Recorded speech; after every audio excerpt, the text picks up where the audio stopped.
Hello again, everyone, for P1 Broadcasting. I am Gary Godso, and it is race day in Indianapolis, and you are looking live at the world's greatest virtual race course, my hometown, my home course, the Indianapolis Motor Speedway, as we are just moments away from letting loose 33 of the fastest, and I mean the fastest sim racers in the world, as they attempt to forever etch their name in the iRacing database as a winner of the fixed Indianapolis 500. I'd like to welcome everyone and all of you listening wherever you might be to our race day coverage of the 9 p.m. Eastern and the top split session here on this Friday, May 9th. I have a host of characters joining me for tonight's broadcast. He's a regular participant in several communities and also leagues. He's been my broadcast partner before on other leagues as well. He's normally heard backing up Mark Murphy in the Horizon IndyCar series on our Wednesday night coverage. It is Jalopnik.com's Ryan Eric King. And before we get to Ryan, I also like to introduce two of our driver experts from the night from our top split kind of driver perspective. He's a regular participant in the IndyCar Oval Series Top Split, kind of the ambassador on the Road to Indy program for the community. It is Jacob Collins, and joining us kind of from the rookie perspective, it's my artist that really brings a lot of these graphics and everything to life. My savior, because I come to him all the time at the last minute, and he always delivers, is Darby Marriott. But guys, welcome to the broadcast, starting with you, Eric, and then going to Jacob, and then to Darby. Welcome to the broadcast. Good to have you here. Your keys to the race. And before we get into it, there's your conditions. 83 degrees on the ambient, 113 on the track temperature. Go ahead and take it away, Ryan. Yeah, keys to the race. I'd say be patient. This is a long one. It's 500 miles. And with all the effort it takes to make the top split of the Indy 500, it's not going to be a situation where you're going to be able to drive away from the field. Everyone from top to bottom is relatively well matched. Go ahead, Jacob. Take it away. Yeah, it's going to be a long race, and a big thing that you got to kind of start to think about early is fuel strategy. You know, a lot of these guys may try to take gambles and either short pit or run really long. You know, the fuel run here can be anywhere from around, high 20s to even into the mid 30s in terms of how far you can get on a tank of gas. So, the early you start kind of planning around that being your the situation you find yourself in and racing your race, right? Especially if we get long green flag runs, there's going to be a lot of differing strategies going on, and you basically are trying to be the first one on yours and not trying to conflict too hard with other people on other strategies. So you got to play nice as much as you want to try to win the thing at the end. Darby, welcome to the broadcast, man. Appreciate it. Yeah, I was going to say my keys to the race is, don't, get in your zone, but don't get too comfortable. Come from that kind of like rookie perspective, I will say the dirty air will make you pay if you get too comfortable. So just make sure you're keeping track of that all race. It's a long race. You can't really let that get away from you. We have about a minute 50, now minute 45 left to play in the practice before the warm-up. I tell you what, I've been in one of these. I've broadcasted. This is now my second straight year doing the top split. We did the bottom split kind of as a break-in ha-ha joke. Not really a ha-ha joke, just kind of showing that everyone needs a place to start a couple years ago on the old channel. And I tell you what, guys, and I put in a lot of work this week already on an ERN broadcast for their Indy 500. My palms are sweaty already. I can only imagine what a first-time competitor is feeling like. I can only imagine what these guys are feeling like as we are about a minute and 10 seconds away from letting loose these guys for 200 laps, 500 miles here on the famed oval. About 26 minutes drive time from my house on the west side of Indianapolis. My palms are sweaty. I don't know about you guys. Yeah, I long for my Indiana home no longer. It feels like May has arrived when we're talking about the 500 on iRacing. And what do we think about the likelihood? And we'll go back to the car just behind Nelson Messias there in the center of our screen. That is Hamilton Akabuizi. Last night drove to a victory in the Elite Racing League's Warriors for Peace IndyCar Series, Indy 500. We went 200 laps, 500 miles of no cautions. What's the likelihood of us getting cautions tonight, folks? Are we going to see a caution? Or are we going to go caution-free like we did last night, where we have a far better, I would say probably field of racers here, but certainly I don't know if it's a far better field of racers. I would say certainly it's a far better field of faster racers, as this is the fastest 33 with a fixed setup that anybody who signed up on this sim has to offer. You gotta think there's gonna be at least one, right? Because especially with people who are maybe less familiar with the car or less familiar with each other is the big thing. Is, a lot of people have very different driving styles to one another, and you've got to kind of get a feel for how people are going to handle different situations. And the more of the situations you've seen them been put in, the easier it is to do that. So especially people who don't really know each other, that's going to be the struggle that gets people to the finish line here. Yeah, I'll say you took the words right out of my mouth. I was kind of thinking the same thing. It's like, in those leagues, you really know the guy next to you, how he races. The guy in front of you, the guy behind you, whatever it is. However, in a group like this, there might be some familiar faces, but there's going to be a lot of guys that you've never been on the track with before. It's going to be interesting to see how that works out. Yeah, I can actually relate to that. In my one and only fixed 500 that I finished 4th in, I'm 1 for 1 on top 5, folks. That's probably why it's a good time to retire, because I don't know if I'll ever get any better than that. But I was 5th in my split, and I looked at the roster, and I have no clue who is who. I later found out maybe 1 or 2 people in that race by meeting them by chance from doing these broadcasts. I started from pit road.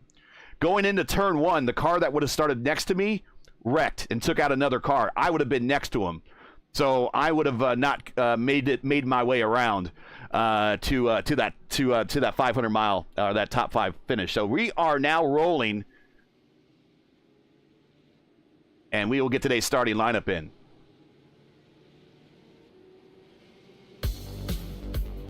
And on the pole is Hamilton Akabuizi with a 228.4. Right next to him is Jaden Munoz, one of the esports drivers for Williams, 228.3. Lichtenberg from I-5G back on row 2. Nice on the outside of row 2. Ferguson and Russell on row 3. Soria and Vasquez in row 4. My man Rafi Eckert in row 5 with Jason Brophy. There's a guy you could trust right next to you. Moving on, we got Lucas Lodato and Clou back on row 6. Alt and Drake on row 7. Talmadge and Paris on row 8. Mohamed Omir back in row 9 with Porto. I think that is Del Porto, formerly from the Elite Racing League. Most Teller and Tanner Richards T-Rich back on row 10. We got Deeth and Phillips on row 11. Fazaro and Clindy, 2 guys that compete in the ERL on row 12. Nelson Messias, the gas man, and Green on 13. Andrew and Voice on 14. Alexander and Mitchum back on 15. Rounding out the remainder of the field, we got Erickson and Earns on row 16. And Chenoweth, shotgun on the field, row 17. Coming to the green flag this time by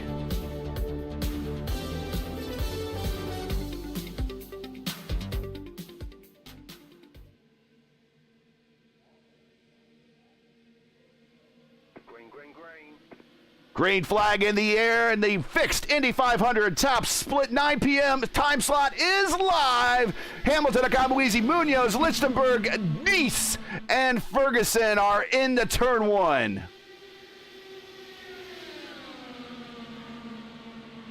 Yep, we made it through the first corner clean. Yeah, the first turn is always very dicey in these fixed setup races. You want to go loose. Here's Jaden Munoz wasting no time. And Chris Van Den Nies, and I called him Nice by mistake, he takes a shot to the outside. He's up the 4th. Aaron Vasquez drafts up the 3rd. Some of these days we don't know. Some of these cars we don't know. Got to give us a moment to kind of learn these liveries. But it's Munoz, Akabuizi, Vasquez, Van Den Nies, Lichtenberg. Your top 5 is here we go. Vasquez going to the top now, going to 2nd. Getting around Akabuizi.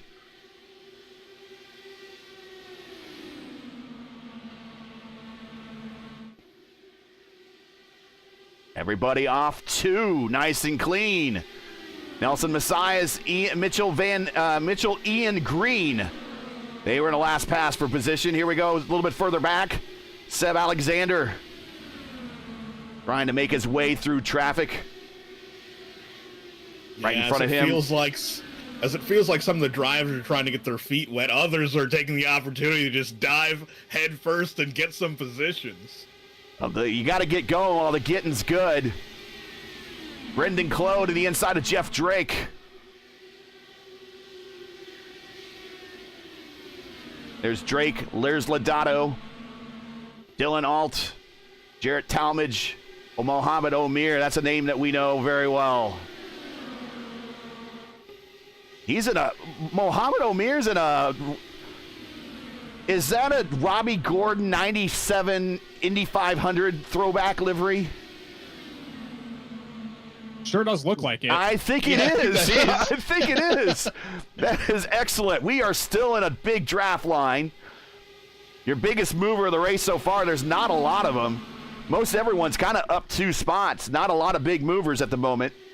Your biggest mover is Aaron Vasquez there in second. He decided not to waste a lot of time on these opening laps. Decided while the tires were still good to start moving on up. He's up 6 spots to second.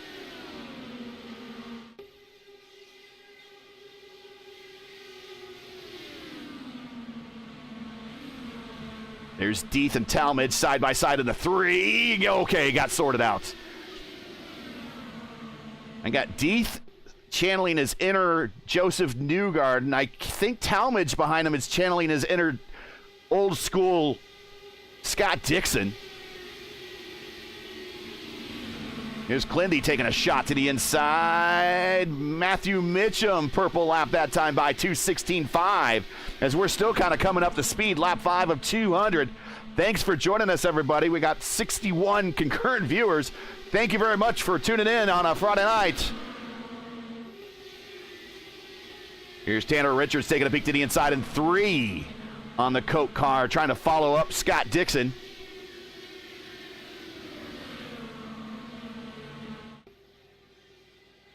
Ooh, getting a little squirrely off the corner. Got a blinker in the back of the pack. We're 4 wide down the main straightaway. Clinty's taking a peek to the inside a little bit further back. He's taking a peek on Fazaro. Ooh, slide job up the side there. Oh, we are way high. Something is wrong with Seb Alexander. I think he's missing a front wing. He is missing a left front wing plane, Seb Alexander.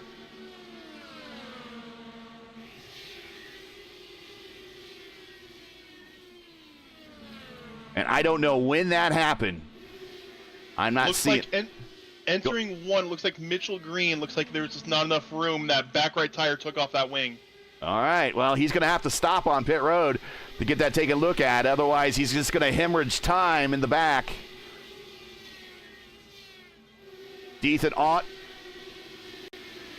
swapping spots there in the north end on the south end of the racetrack. Now through 3. Your top 5, Jaden Munoz, Aaron Vasquez, Hamilton Akabueasy, Chris Vandenise. Here's Tanner Richards taking an inside look of, that is Jarrett Talmadge.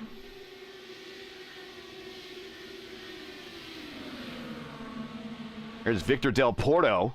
He's in a battle with Clindy. Del Porto in his usual livery. That is very handy, if we can remember him. Ryan Andrew taking a peek to the inside of Rafi Fazaro. I'm sorry, that was Nelson Messias. Arns getting a purple lap a little bit further back with the maximum draft in the back of the field there.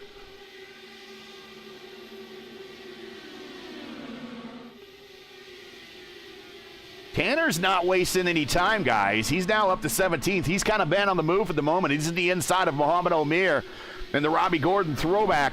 Now remember, Robbie Gordon drove that kind of almost to the lead in the 97 500. He got it to the second day because remember all the rain delays that year. And I was sitting in turn 3 that year, and I remember when he parked that car, got out, and did the stop, drop, and roll because the guy was on fire. Literally on fire as the methanol sprung into his cockpit and it ignited. That is why they don't use methanol anymore. You can't see the flames. You can't see that stuff. That's been a big thing with the kart racing I've done. Is you'll see guys that basically hop out of their carts in a cold sweat, basically, because that methanol just ignites so fast, and you can't see it. So you're just suddenly hot, and then you're rolling around on the ground trying to get it off of you. There's been some pretty serious fires in past IndyCar races in the early 80s. I could think of at least maybe two races. I think the 81 Indy 500 with Rick Mears had a big fire. I could think of a couple Michigan 500s where there was a big fire in the pits. And yeah, you just see guys running around pit road, waving their hands over their head, trying to put out a fire that no one sees. And you're like, what's the, and anymore, what they used to do is the best thing to do is you can't really put it out with chemical flame or with a chemical extinguisher. You have to douse it with water. And so you just see these crew members getting dumped on with buckets and buckets and buckets of water. So yeah, that whole methanol thing where Robbie had to roll in the grass. Luckily for him, the grass was pretty wet from the night before, and it went out pretty quick. But we're all wondering what the heck was going on. Can somebody help that poor man? Ooh, contact. Oh, and there we go. Where was that at? Mitchell Allen Green in turn 1.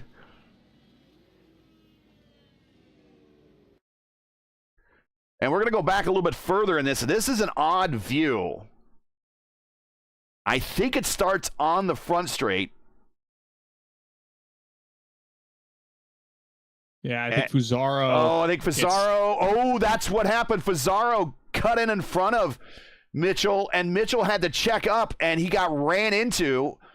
I mean, that just shows you the closing rates on these cars. Yeah, just very, very high closing rates. Especially they're still a ways off from turn 1. It was over the yard of bricks. And I'm not sure who that was.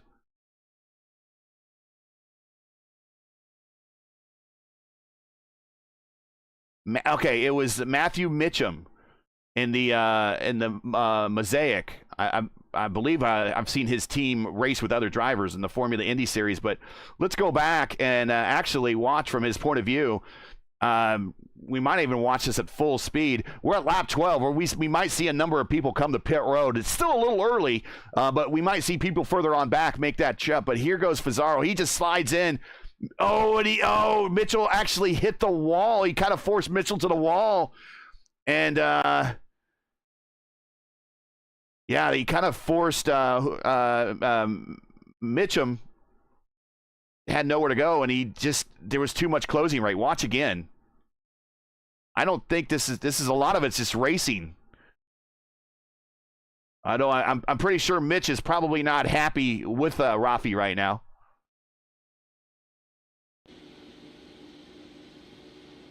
Yeah, yeah, especially considering he was car 33, last car into the show. Here is Munoz. Everybody's coming to pit road, but I think there's some people that are going to stay out for some track position. And I see one of them, and it's no surprise. It's your teammate, Jacob. He is staying out for track position. Yeah, he's one to take a gamble. One thing I would like to point out is that car numbers are still assigned by iRating, despite this field being determined by qualifying orders. So the last car in on speed was Lars Chenoweth, with an average 4-lap of 39,626, which puts him just over 600ths off of Hamilton Akabuizi's pole That is time. how close. Hundreds. I believe the top 33 qualifiers were separated by just 3. And Hamilton had like 7 thousandths on the second car, so that's the gap from first to second, let alone the gap from second all the way down to 33rd. So, all right, from a top split point of view, Jacob, what your teammate Clindy's doing here, he's staying out for the track position, which that tells me a couple things. It's hard to pass. And he must feel pretty confident that when he gets clean air, even on older tires that are 13 laps old, that he can hang out up there, up at the front. What are you thinking? You kind of know your teammate the best. What do you think's going on through his head right now, besides wanting to be on the top split broadcast? I think he's trying to just maximize the amount of time he's out at the front of the field to try to get a feel for how he can maybe work at the front of the field once his car gets there later in the run or later in the race. Because You'd like to think he could get back up here on merit, not just taking the big fuel gamble, tire gamble, what have you. But you got to sometimes take these bigger risks, try to make a, right. a strategy call that looks, quote, bad in the moment or like less than ideal immediately. But if it pans out, it can pan out really good. And obviously TV time doesn't hurt either, right? No. Yeah, check it out. He's got VRL on the side. Get those sponsors out there. Segerman Farms. Segerman Farms, Techtopia Systems. Techtopia Systems, yeah. He's got his sponsor listings on lock. You want to talk about somebody who can get the TV interview nailed every time? Hire this guy. I don't know how he does it. He'll get out of a 500-mile race and people will be asking him questions about something racing related. He is on the buttons, responding to that person instantly out of getting out of the car. The dude's a legend. Our only NASCAR reference of this entire broadcast that I'm going to allow is Ricky Bobby. That's kind of what.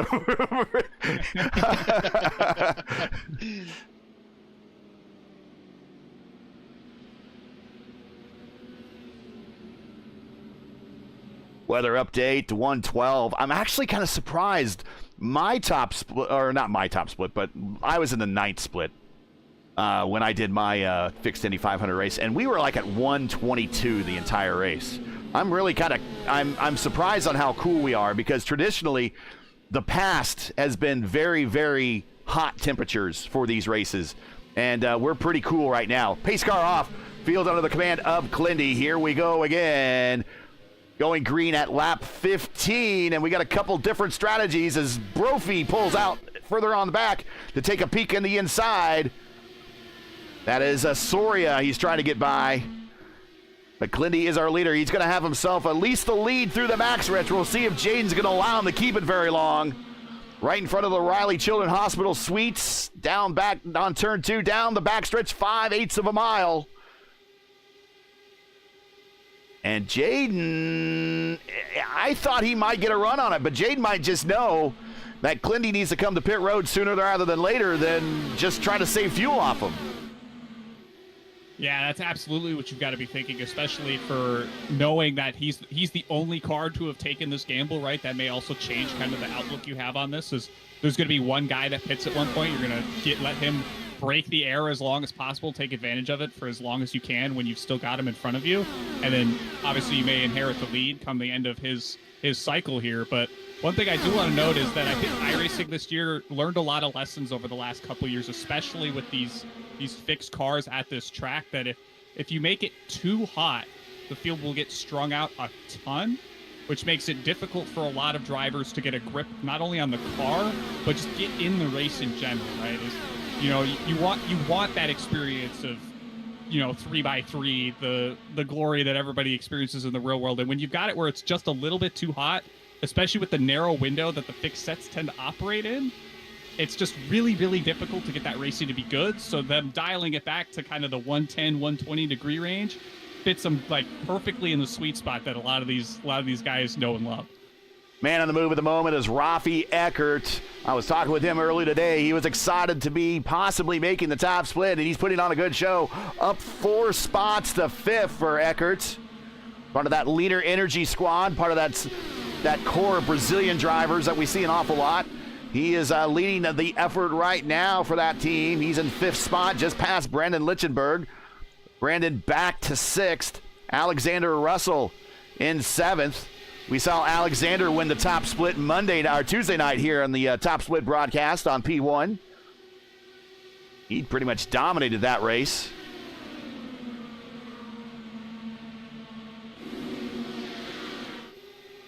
In Munoz. Oh, here's Eckert taking a peek again on Akaba Weezy.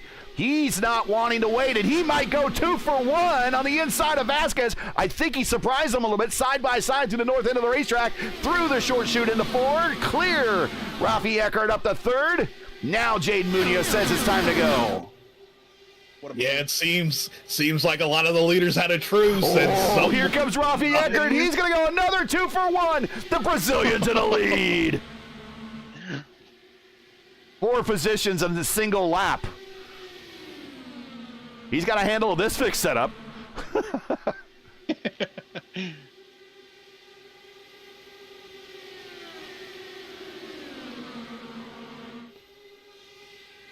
Hannah Richards, You the can inside. never count out the country of Brazil in Indianapolis. Until they drink orange juice. Well, come on now. He won the race. Come on, man. I tell you, the IndyCar gods were not nice to him afterwards. The next year, he crashed while leading. The year after that, he didn't qualify, and we never saw him again. But he won the race. But still.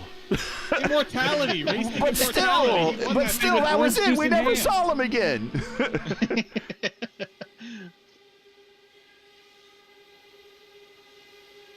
Munoz right on the tail of Eckert. In fact, after he drank the milk, he was done racing in about 2.5 years after that, if you think about it. He crashed while leading in the late stages. We're talking Emerson Fittipaldi, by the way. So he wins in 93s, drinks the milk, comes back in 94 when they had the beasts, and he was about ready to put Al Jr. a lap down. And be in command of that race. Crashes while leading for no good reason other than just pushing the issue. He didn't need to push the issue. And then the next year, he DNQs. So that was the year Penske did not make the field altogether. And then in 96, his career ends with a wreck at Michigan. That's it. You never see Emerson Fittipaldi ever again in a race car. I think the best story out of all that was, I think the race following at Milwaukee, because Milwaukee used to be the first race after the 500 at the time. The booing in the crowd during driver intros was about the loudest thing that happened the whole weekend. Yeah. That is a cardinal sin against the racing gods, not drinking the milk. I mean, even if you don't want to drink the milk, pour it over your head like they do nowadays. Who cares? Go take a shower. I mean, it's going to smell awful when it gets hot and everything, and but still. Now, Ryan, you know the story of why why Louis Meyer chose milk, right? Besides being one of his favorite beverages, right? You know why he chose milk. Yeah, because his mother told him so, even though it was a ridiculous notion to have. That, and it's the only, back then still, refrigeration was still fairly new. Like right now, everybody has a mini fridge. Here goes Clindy to the inside of Vasquez. I don't think he's going to be able to pull that off because of those older tires on the bottom. I think the upper line's going to come into play here very shortly for those with older tires. But everybody now in your computer room and next to your rig, whatever, you might have a mini fridge, right? I mean, that's how common refrigeration is for us these days. Man, look at Raffi making a defensive line down the backstretch. He does not want Jaden to get a move on him. I don't think Jaden's going to do it. But, refrigeration is very common. But back in the 1930s, when Louis Meyer won his third and final Indy 500, refrigeration was not very common. And so one of the few things that you needed to keep refrigerated that could give you a cold drink at the time was milk. Otherwise, well, you know what happens when milk gets warm. So he wanted a cold drink, and one of the few things that was available cold, on top of being his favorite drink, was the buttermilk milk. And that's the story of why now he wanted a cold drink. Otherwise, he would have had probably a warm glass of water or something. Yeah. And it should be noted that buttermilk back then is not buttermilk today. No. Which is a baking ingredient. No. And Ed Carpenter has made a petition, I think, with the Indiana Dairy Association to try to make buttermilk available, and I don't think it's going to happen. Cody Deeth to the inside of T. Rich. Not going to be able to pull that off. We're going to see the high line coming into place. Jeff Drake experimenting with that line right now.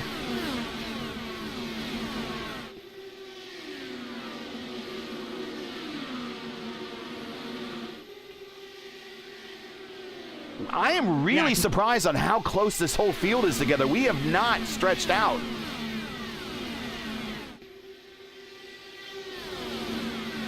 That kind of goes back to the operating window discussion, right? Is that they've got the track temperature and the setup dialed in probably specifically for these conditions on a long run in this race in particular, right?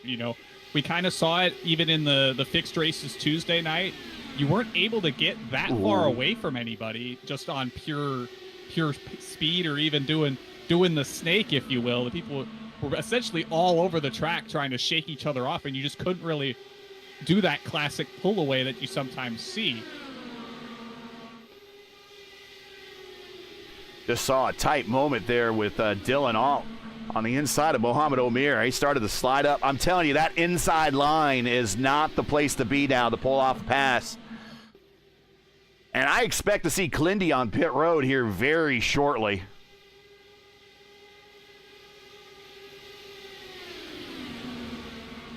He's done. I think he kind of showed the rest of the field, unless they're out there drastically saving fuel that with older tires, you might want to try for track position late in the race for a gamble at this point. It's a lot easier to defend position than to make it up here. That's kind of the name of the game, if you will. Is as easy as you think that fresh tires can kind of make an advantage on old tires, being in front and being able to run your line, throw dirty air all over the place, comes out in droves, especially late in this race when you're essentially fighting for every last millimeter of space out there to bust out the old metric system. Riding with Hamilton Akabuizi, our pole sitter, the fastest fixed Indy 500 driver this sim has to offer. No one was faster than him in qualifying. Here he is right behind. Ooh, he checks up on Clindy. He got a big run. He just checks up. I think he also knows that Clindy's going to come into the pits here in about 5 laps.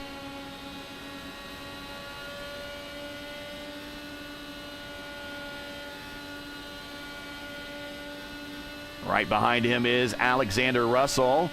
Now, if the race on Tuesday night went a little bit longer, Alexander might have to held off a charge from Hamilton. Hamilton started shotgun on the field.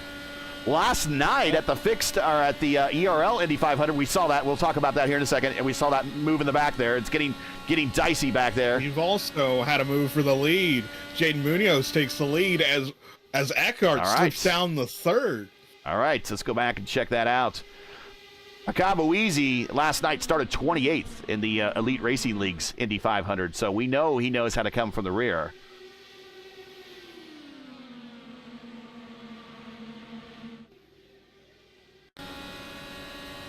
Here's that pass for the lead. Munoz.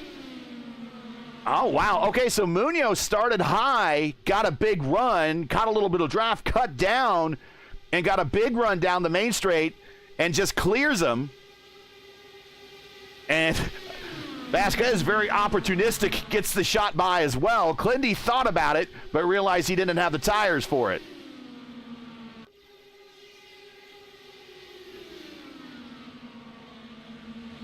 Yeah, somebody in chat pointed out, if the leaders started to pull out the classic swap draft, they might be able to pull a bit of a gap, but because they're essentially doing the single file play nice strategy so far, you're not really able to get that pull away the same way you would if you start kind of cutting the air back and forth. But I think a lot of that has to do with just fuel economy, trying to back the field up as much as possible, especially if they're trying to go for a 30-plus lap run.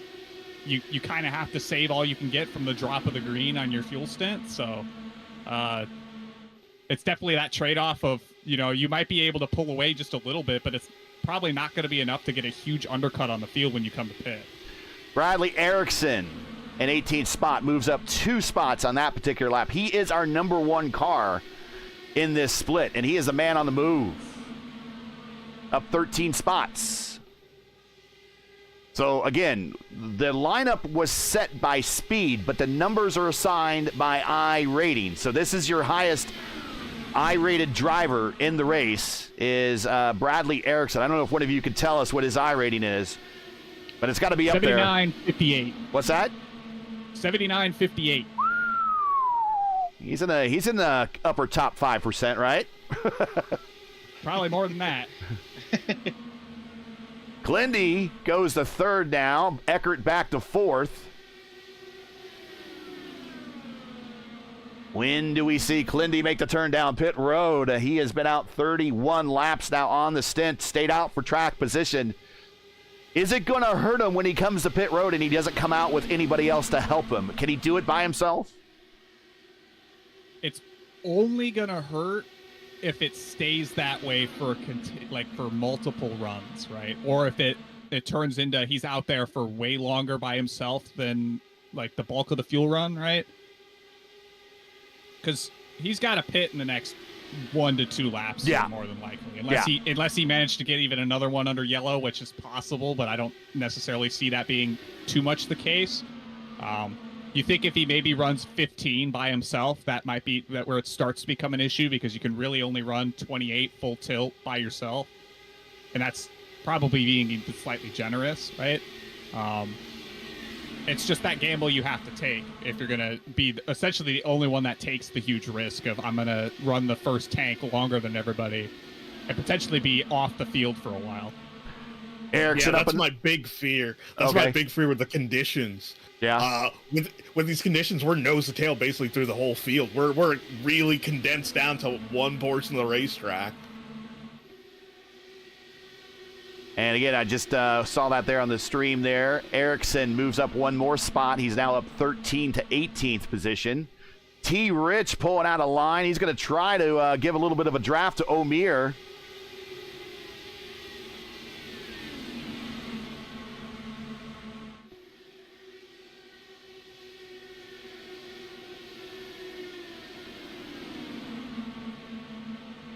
Oh, there he goes, Alt on the outside of Richards. We got a couple cars in this group. Oh, wow! Brandon Clue forced Mohamed Omir as far as a person could go on a sim up to the wall in the short chute. That was close.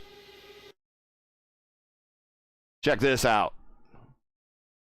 Omir, I don't think Omir had very many places to go. Let's go look from Ericsson's point of view. Watch this. I think he kind of, well, here comes Bradley. Bradley Erickson just takes advantage of it and gets 2 more positions out of it.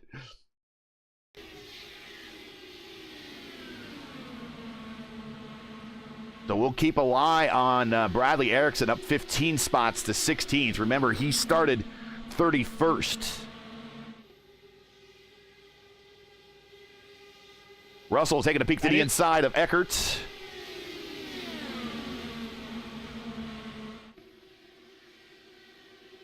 And Clindy's 36 laps into this thing. I'm amazed at how much fuel he's managed to save.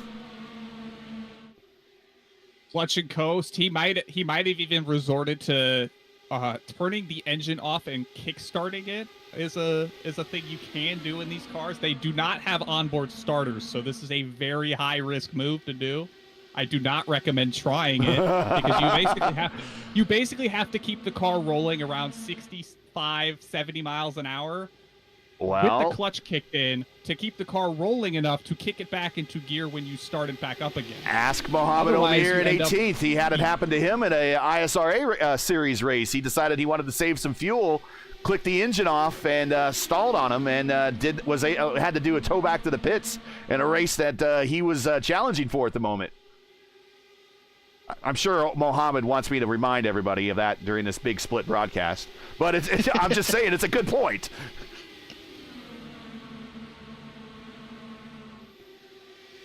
You know, it's hard to burn the gas when the engine's not doing anything. Right. 38 of 200, coming up to 100-mile mark here very shortly.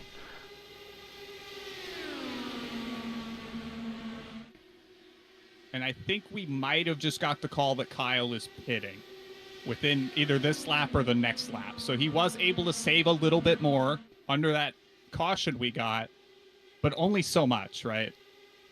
Well, before he pits, if you enjoy P1's coverage of the official iRacing Fixed Indy 500 and you respect the stream, please do us a solid. Make sure you support us by subscribing. And while you're at it, don't forget to smash like and click the bell for future P1 iRacing broadcasts, including next Friday, 9 p.m. Eastern Time, the Open Indy 500. Clindy coming to pit road, scheduled stop for the points leader of the IndyCar Oval Series.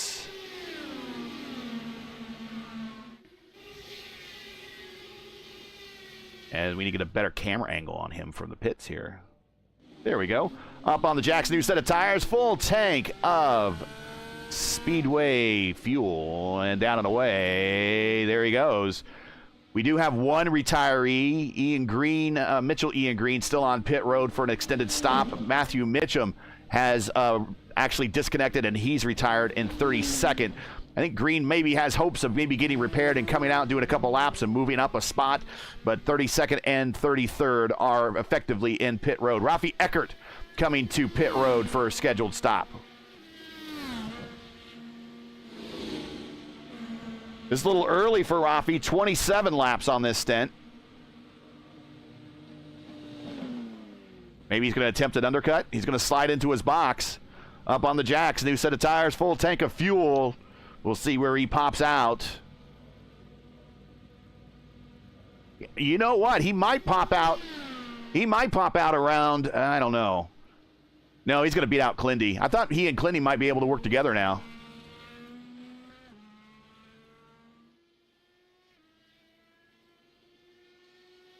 Well, remember, it's a very long pit out here. You have Yes. to come all the way from the exit of the pit lane all the way off of turn 2, which does take time, and you still have to get up to speed. Let's get everyone ages here. Does any of you remember a race, not on YouTube, not been recorded, an Indy 500 where they raced where they didn't have the apron pit road? Any of you guys? Are you old enough? Are you old enough to remember any of those races? Not me. No. Okay. Nope. No. Okay. I'm the only one then. Okay. Yes, I remember. I remember when they reconfigured it for the '93 race, and I remember everyone's like, "Wow, how are these cars going to turn that fast? How are they going to get around that corner? It's going to be so narrow. They're going to be single file." Yeah, that lasted a couple bits. That didn't last very long. A double file restart, double file going through there. Of course, a number of times we've seen drivers last year, Newgarding passing on the high side in turn 3. Yeah.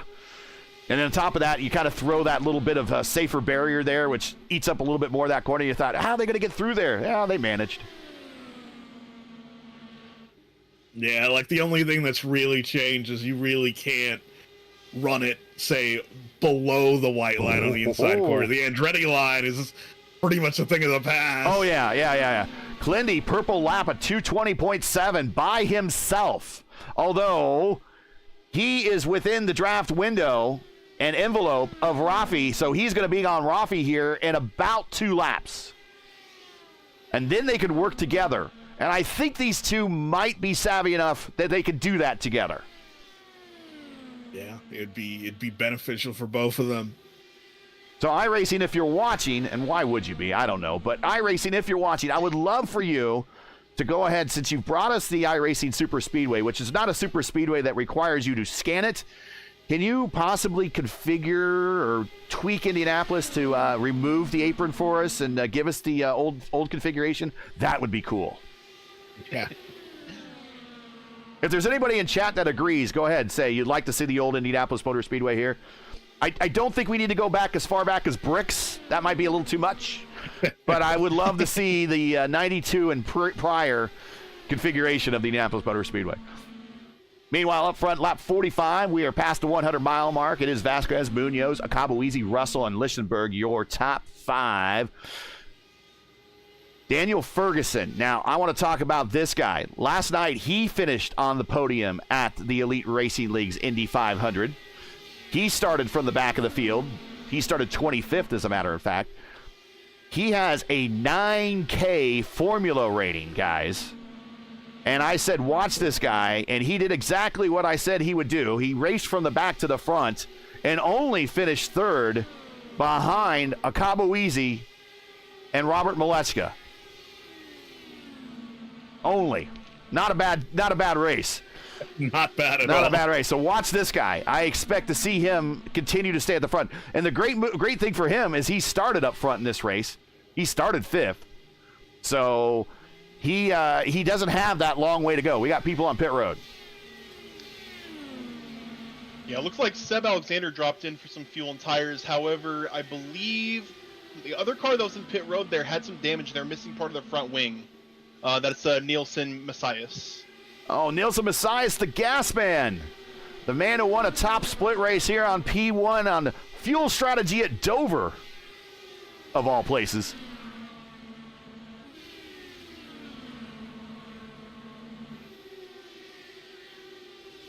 All right, pit window open, and here comes our leader, Jaden Munoz, pit road.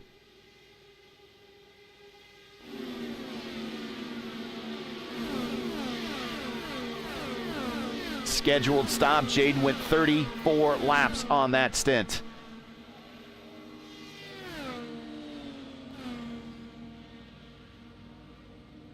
Here comes the Williams eSport driver. We watched him win at the top split race that we had at Sebring for the IIS. He is down and away. There he goes, and he's down and away. Pit stop complete for Jaden Munoz. Leader is now Aaron Vasquez, and he comes to pit road. Same thing with Lichtenberg in the I-5G entry. But try to click on him. There he is.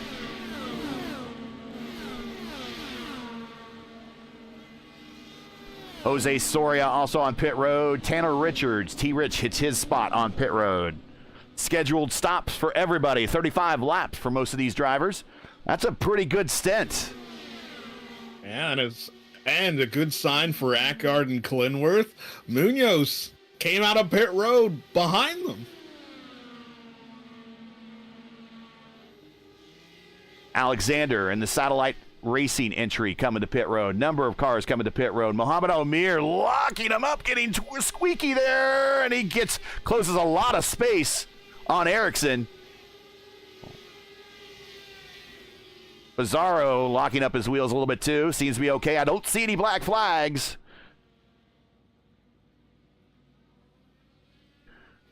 And surprise, surprise, Hamilton Akabueezy saving fuel. Man, did I see this last night as Akabueezy first, Ferguson second. It is deja vu all over again. Chris Vandenise in third in that bright green car as Ferguson ducks off. Here comes Alt, Brophy, Chloe. Oh, careful, guys. Careful, careful, careful.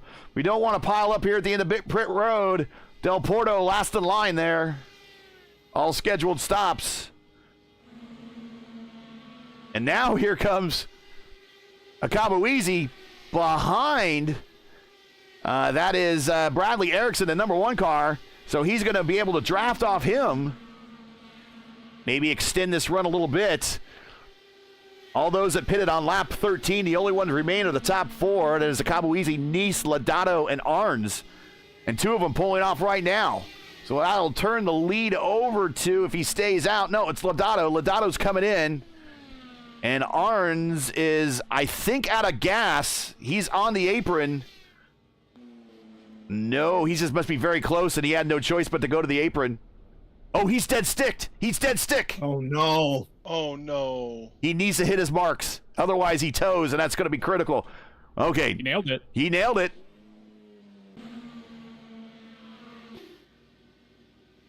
Look at Akabueezy, how he lines up on his pit stop right there on the line, making that time out just a little bit faster. Little things like that are kind of how he won the race last night in the Elite Racing League, since it went green flag the entire time. Really the only time to make up time. And here goes Clinty. He's going to pass him. The only time to make up time in a cautionless race is on pit road, and little things like that made the difference. Russell has come out on this stint as the leader. Right next to him is Clindy. Now Clindy is about 10 laps different in stint length than Russell, but he is in second. Eckert, who did pit early on that undercut, has managed to come to third. Munoz fourth, Vasquez fifth, Akabueezy back to sixth, Fergan seventh, Brendan in eighth, Soria ninth, Cody Deeth up to 10th. He's up 11 spots. He's one of the big gainers in the top 10. Ryan Andrew back in 20th, just turned a purple lap at 220.9.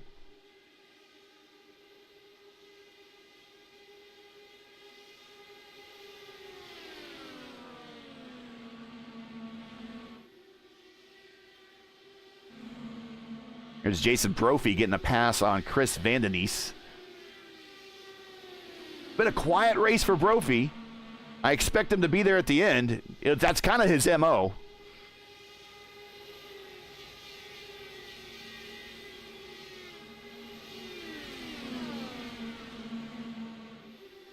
want to thank everyone for watching. Make sure to like, share, and subscribe. Fazaro, 221 flat, actually, for Fazaro further on back. There he is. That multicolored car, and he's in the draft of Nathan Paris. There's Nathan Paris. Thanks, everybody, for joining. Make sure to like, share, subscribe to the channel. We appreciate you being here. Feel free to participate in chat. Shout out your favorite driver. We'll try to get them on the camera for you.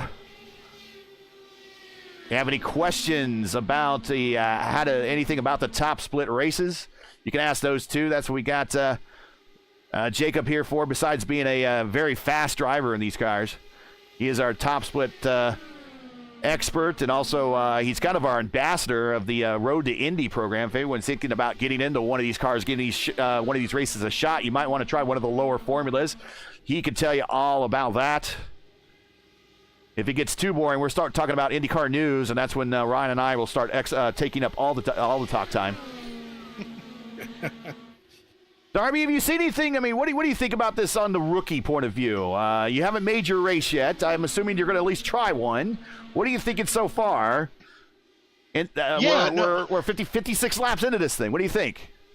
Yeah, well, I would say for one, it really is just a pleasure watching these guys race. Like seeing these top talent races out here, it's impressive. Like, you know, for the early part of that race, they were, you know, stuck together in that pack for so long, and honestly, they're still not spread out that far. No. However, you know, it's just been a lot of fun to watch, especially the different strategies happening. Clendy staying out there early, and being on that different fuel strategy, it's going to be really interesting to see how that plays out. And yeah, I'm going to get a race in this weekend for sure. I'm looking forward to, you know, giving it a shot. I did one kind of like a little practice race a couple days ago, and boy, oh boy, is it hard to deal with that dirty air. As somebody who's done a lot of oval racing in other disciplines, IndyCar it's a whole nother monster. It's incredible. I would say that this is the most, and Ryan and Jacob, you can back me up on this or not back me up. I think this is the most challenging oval car on the entire service, fixed setup speaking. Yes, I'd agree with you because, like, compared to probably the more popular stock cars, it amplifies everything about those machines. It higher speeds, higher downforce levels, and as a result, far more dirty air. It is less tolerant to mistakes than a Cup Series car. Yeah, I was gonna say for me, like going from a Cup Series car to an Indy car, I mean, it's like taking the training wheels off and really being thrown into just a whole lot of conditions that you really have to micromanage a lot more than, you know, in a stock car. Which, you know, of course, stock cars have their own challenges, but man, I did not expect the change going from a stock car to Indy car to being that extreme. But it's a whole nother game. I saw a thread on Reddit. Someone was saying, you know, they drove these cars for the first time and they really liked it, and they asked why more people don't drive the car. And a lot of the people like, well, normally I do stock car and it's just too hard to learn, too time consuming, et cetera. Is it really that hard to learn, Jacob? I mean, you've kind of learned it from the ground up. Was it really that hard to learn? It's not a hard car to learn. I think it's a hard car to master.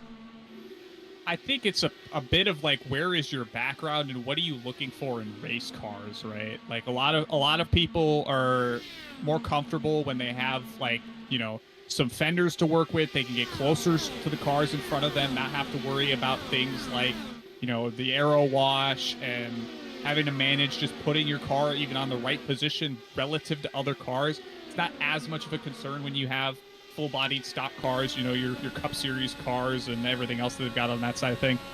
But it also, it has to kind of completely change your race approach, and depending on your background, that's a really hard to, like, kind of come back and do. I was talking with some of my teammates earlier, and, you know, we were talking about how a lot of the early Indy 500 guys were short track dirt oval stars that would have came from, you know, sprint cars and Silver Crown back in the day, you know, the AJ Foyts of the world. And, you know, it wasn't until you got like a proper American open wheel ladder with your Skip Barber and your Road to Indy stuff that you started seeing full-on like open wheel specialists for these kinds of cars. So it's very much your background is only as much as you can make of it, and this is like kind of the culmination of all the things coming together. I talk to guys all the time about how things like, you know, the Legends car, you would never think has transferable stuff to this, but it absolutely does. So I think it's one of those things where driver talent is on the peak, and the more time you give yourself to practice all over the place, the better you're going to do. We are riding with Mitchell Voice back in 27th. Got a shout out in chat. Someone would ask to see more of him, ride along with him. So there is Mitchell Voice, currently back in 27th, started 28th, up one spot. There he is, just making laps. Very early stages here. No reason to really panic for being that far down in the race. Problem is we haven't had a lot of attrition at this point, and only one caution. And, well, here, I'm going to circle this number. There it is, and I'm going to put my initials on the screen, GG. And don't make fun of me, because I'm writing this with a mouse, right? So I have now jinxed this race starting at lap 63. Where I've said that there's only one caution. That's knocking on wood, so hopefully I've released that jinx. Well, yeah, admittedly, as the race has gone on, we've kind of leaned back into the 500s that we're used to on the surface, where the cars are starting to spread out. It's not the nose-to-tail line that we saw to open the race. No, yeah, we're starting to, and what you see on the timing screen now, this entire column, there you go. It's a horrible circle. Again, I'm doing it with a mouse. Those are the gaps between cars on the racetrack. So Glindy's 3/10 behind Russell. Eckert is 7/10 behind Glindy. So those are the gaps. So that is what you're seeing right now on the racetrack. And again, it's very evenly spread out between 3/10 and 6/10 that you see down that list. The biggest lead anyone has over somebody right now is Glindy, 7/10 over Eckert. And here is your intervals to the leader, though. And we'll get back up to the front there. There you see Glindy pulling away. He and Russell pulling away from Eckert in third.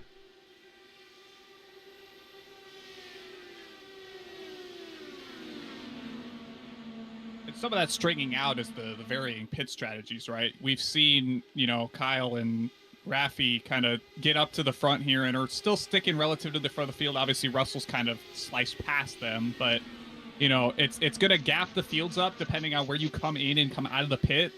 You know, there's so much time to be gained and lost there. It's entirely possible for you to come in 5th and come out 25th because you just mistimed your pit stop relative to the rest of the field. Maybe got a slow entry, slow exit.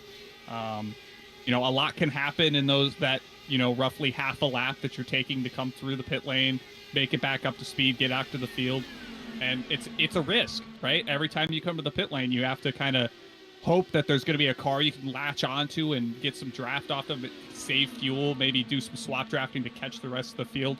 There's so many different options and ways to slice it. You kind of just got to take what you get sometimes.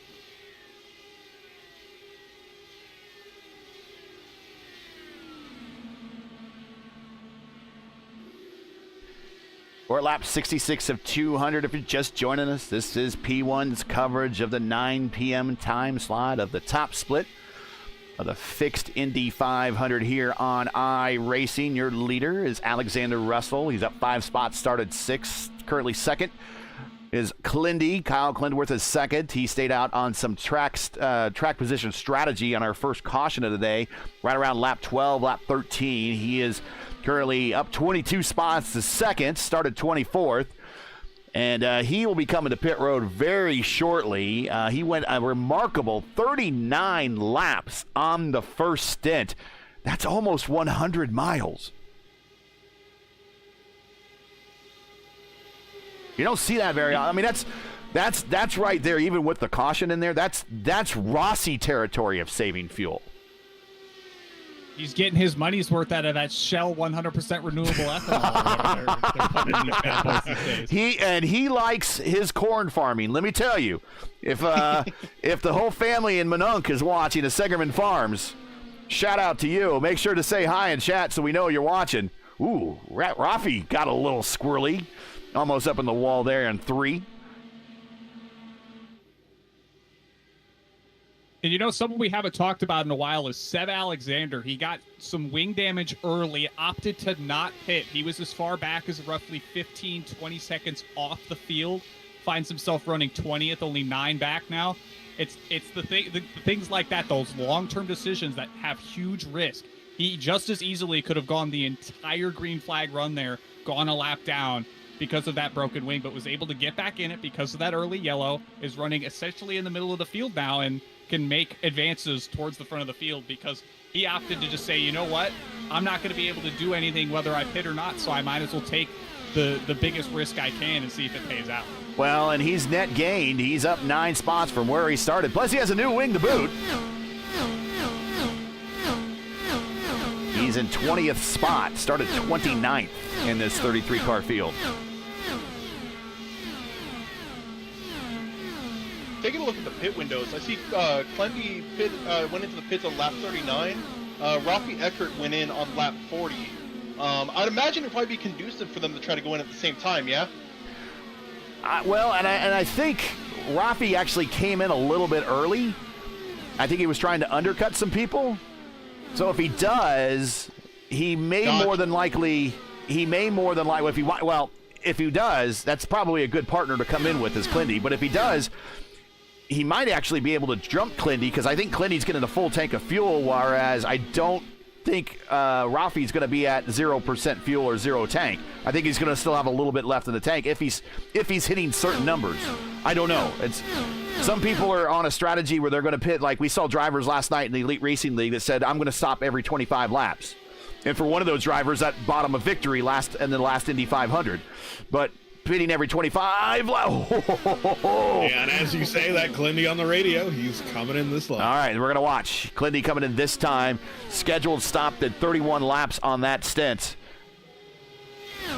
Do we see Eckert possibly come in next? This is going to be a full tank of fuel for Clendy. And again, Clendy, look at him in that position to the white line there. He's not very far past it, so that means he's going to get in and out of the box rather quickly. And he's done it away.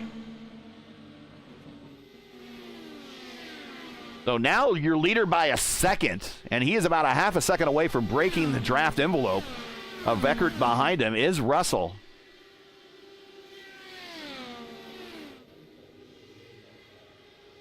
And one could almost make the argument that with Russell in clean air that he's broken that draft window. It is very difficult to work in dirty air the same way it works in clean air, and that's why it's so important to get your car as close to the front as possible, because the less cars you have to navigate, the easier it is to position your car. You know, we talk about walls of air when you've got 2 or 3 cars wide in front of you. There's basically nowhere to put your car to run it optimally through the corner, so you're just having to pick a spot, get out of the throttle as much as you can, and wait until you're confident enough to hammer it back into the gas coming through the corners.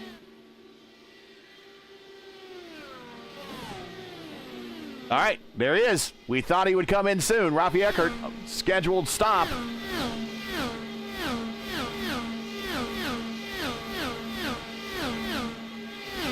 Seeing discussion in chat about how early cautions can decide the strategy for the race. Yes. Someone said not fun, but interesting at least. I always like, picking apart people's brains and seeing the strategy they're going to do. It's all about, at that point, guys, and you can agree or not agree, it's all about execution then eventually. I mean, you can have the greatest plan in the world, but if you speed coming to pit road, done. Yeah, to me, Indianapolis has always been that perfect balance between preparation and execution because, the best laid plans rarely ever survive a punch in the face, to mix metaphors, so to speak.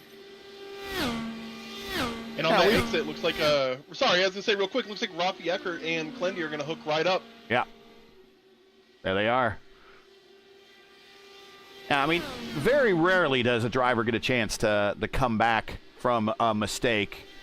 I mean, you got I can think of two, actually. Every year, the 500 always does a focus on race from 10 years ago, 20 years ago, 30 years ago, 40 years ago.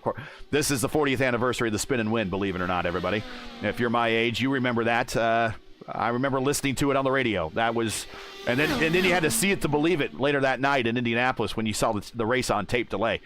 But then 10 years ago was Juan Montoya. This Eckert gets the pass on at Clindy there. But Juan Montoya, remember early in the race, he had someone check into him and take off his, and they were still the DW12s, took off one of his rear tire bumpers. That's what I'm trying to say.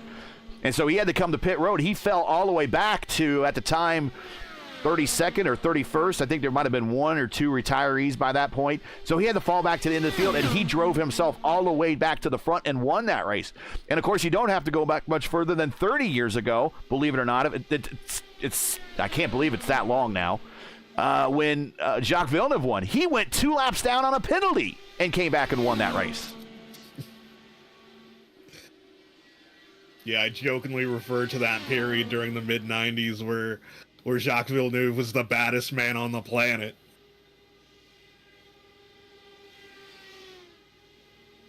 Speaking of Williams Esports, there's Jaden Munoz.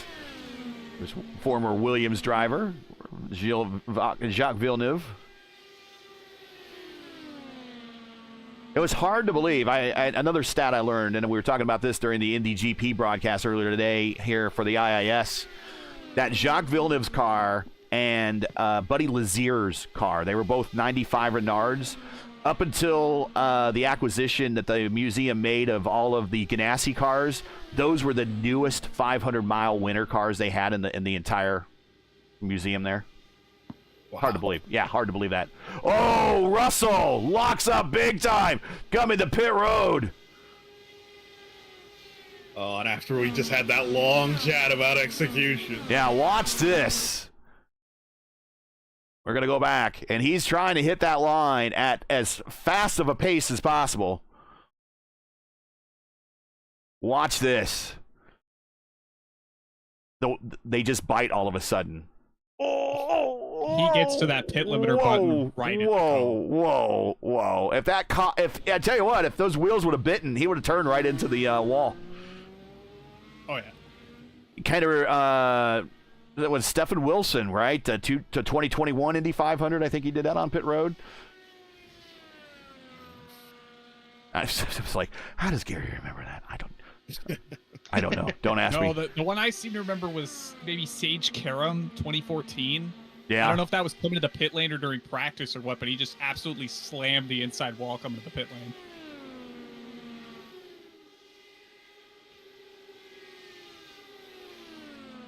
Munoz, your leader now at lap 80, 200 miles into this thing. Another 20 laps will be halfway through. One caution right at lap 13. Jose Soria coming to pit road. Scheduled stop.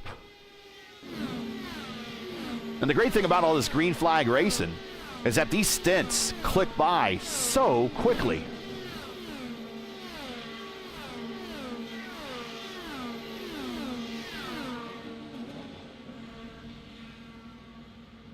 And he's in his stall. If you're not familiar with IndyCar racing, you see him go up on the jacks. In real world, you would see about 4 steel pillars or some sort of alloy pillars eject underneath the car when a crew member sticks in a air hose, and they have built-in jack systems. They don't have a guy on a dolly like they do in Formula One. They use technology to jack these things up. It's amazing how Formula One, technology, except when it comes to jacking up your car, that's where we'll use brute force. We gotta save weight. That's what we'll use brute force. We'll use a modified dolly that I unpack my car from and to move stuff into my daughter's dorm room. Into contact! Soria in the wall hard. He is forgiven, but that is hard hit damage and coming to pit road. He's going to absolutely hate that we were watching him the entire time when that happened. And here comes a leader to pit road as well.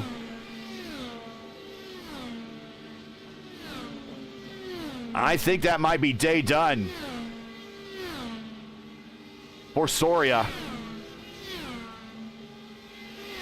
Yeah, and he out of the cockpit. I think he's probably going to go watch a replay and then see what type of, he has a meatball flag and see what type of repair is, but that might be day done for Jose Soria. Started 7th. Fortunately, it looks like his day might be over. Seeing more cars coming to pit road, including Jason Brophy. Leader now is Hamilton Acabo Easy, out 32 laps in this stint. And right behind him is Daniel Ferguson. I wonder if Daniel last night just learned something. Why don't I just follow Hamilton? And if Robert Malechka's in the field, I'll follow him too, and I'll eventually be up with the lead.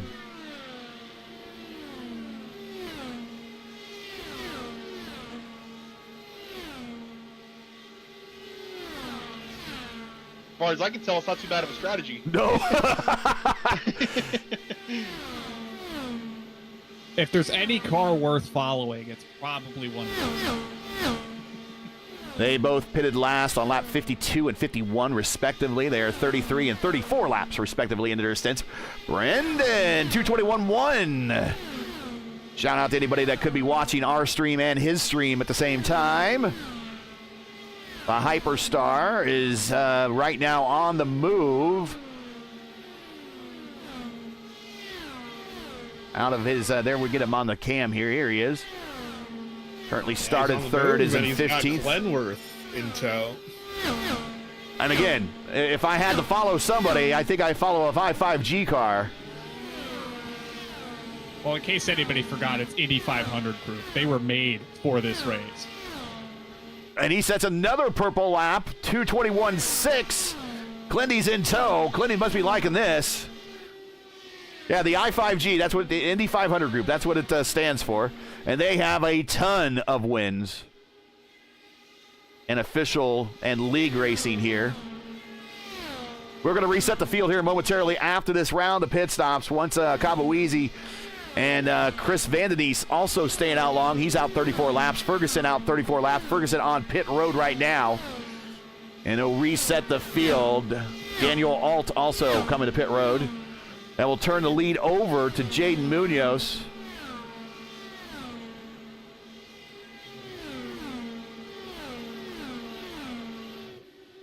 And there we go, Jaden Munoz. Your leader, Russell, right behind him. Vasquez right behind him. Lichtenberg, he will be 4th once we cycle through. Clindy will be 5th. And again, it looks like we're in a situation at the front with Munoz and Russell. Russell's like, go right ahead. I'm not going to race you.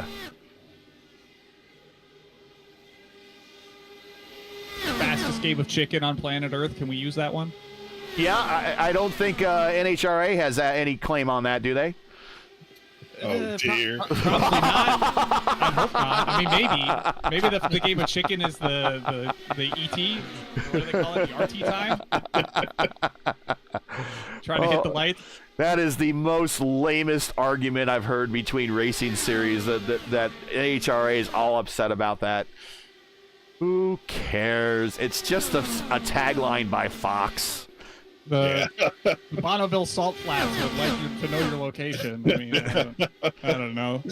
Our friends on the International Space Station would like to know that they're the fastest. NASA and SpaceX begs to differ. Anybody that's flown the SR-71 begs to differ. Why are they racing those? See, that's the question we must ask ourselves. Well, we were in a space race, weren't we?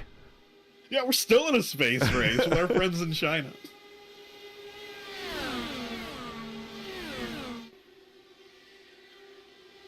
And I think we got our moderators in chat. I think that's Luis Gonzalez Nunez, winner of the Elite Racing League's Freedom 100 on Tuesday night.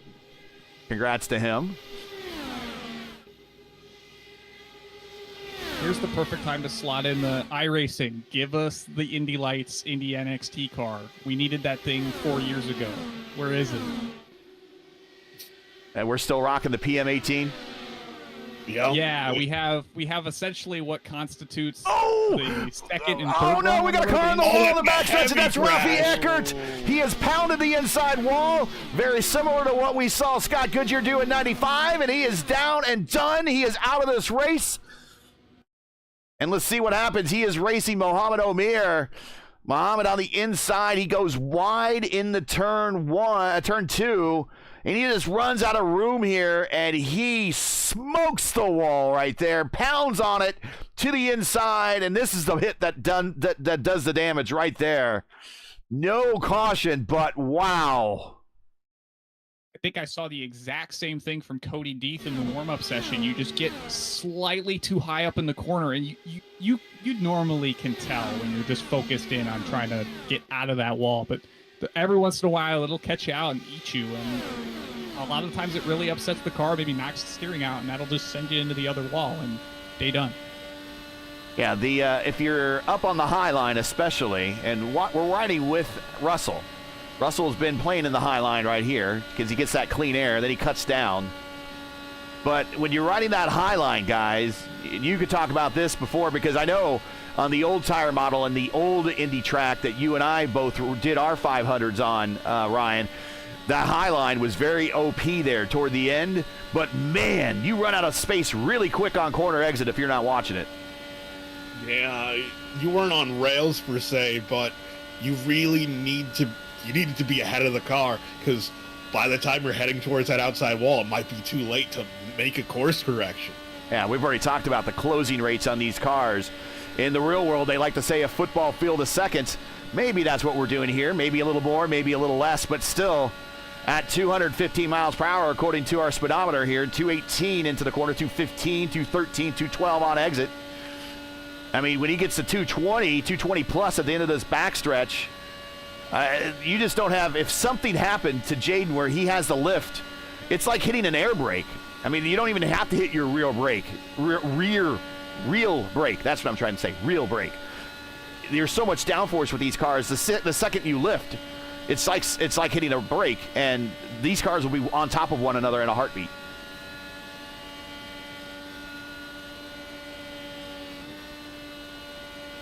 Well, we are at that point in the race just shy of the midway point, what I call the dog days of the race. So if you've ever been to the Indy 500, this is where most people start sitting down. This is where the restroom breaks occur. This is where people maybe sometimes decide to make a run to the concession stand and get an Indy dog, an Indy burger, or something like that.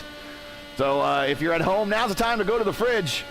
We're shaping up to have a pretty exciting finish here. We're 7 laps shy of the midway point. Jaden Munoz is your leader. Alexander Russell in the satellite racing entry, he is second. Aaron Vasquez, he had himself a very fast start and has kind of hovered around the top 3 since getting up to the top 3. He's even led a little bit. He's in third. The I-5G lead effort in this split is Brendan Lichtenberg. He's fourth, and Glendy in fifth.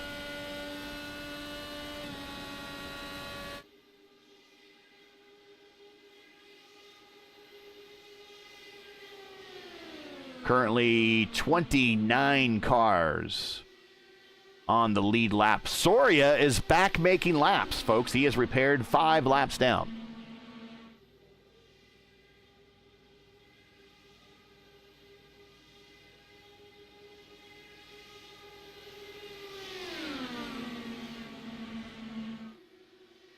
I believe we've got Alan Bruchot talking about the high line at turn 2 being deadly. I'll also put that the high line at turn 4 is also deadly, and I believe J.R. Hildebrand probably has the most notorious one.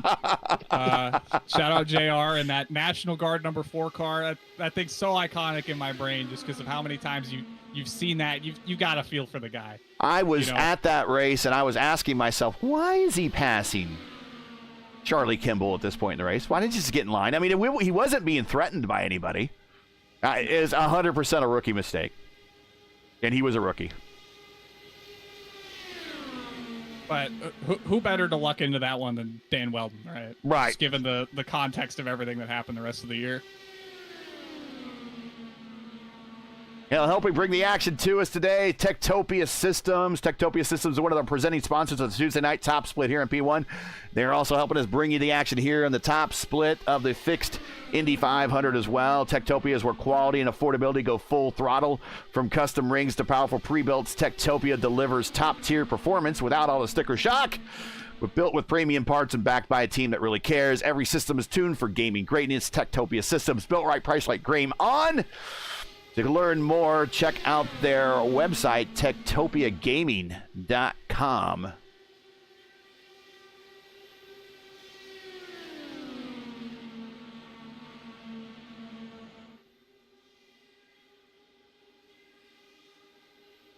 Hey, we got another big race coming up here on P1 later this year. P1 Broadcasting is excited to announce a brand new crown jewel level event for the iRacing IndyCar community, a 600-kilometer 186-lap battle at Michigan International Speedway. We're calling it the P1 600. Everyone gasped when we said 600. Like, oh, no way. It's 600 kilometers. Relax. It's on June 7th, 2025, about a month from now. It's an all-star only, invite-only roster of the IndyCar iRacing community that will take the grid, competing for over $250 in prizes. Stay tuned for more details. The entry applications are out there. At June 7th at Michigan, the race will be one to remember. Make sure to like, share, and subscribe. Stay locked in for that. That will be June 7th here on P1. Details will follow shortly. If you just want to watch, if you'd like to participate, let us know. We will get you that information. Eric Peterson chiming in with 232 miles an hour is 340 feet a second, in case we needed to know, which we probably did, to be fair. Just over a football field a second at that speed. Eric Peterson from the Dark Horse Racing Series, the longest running DW12 racing series on the service. We broadcast their races on Sunday night. They are currently in their 8th season. Check them out if you're interested in racing the DW12 a little bit more. It's a fun car to drive. Doesn't have the tools during fixed setup races like these do, but still a fun car to drive on the old tire model if you prefer that one. Vasquez got a little squirrely. I think he's warming up that right rear a little bit, and he about tank slapped the wall a little bit off of turn 3 in the short chute. Halfway.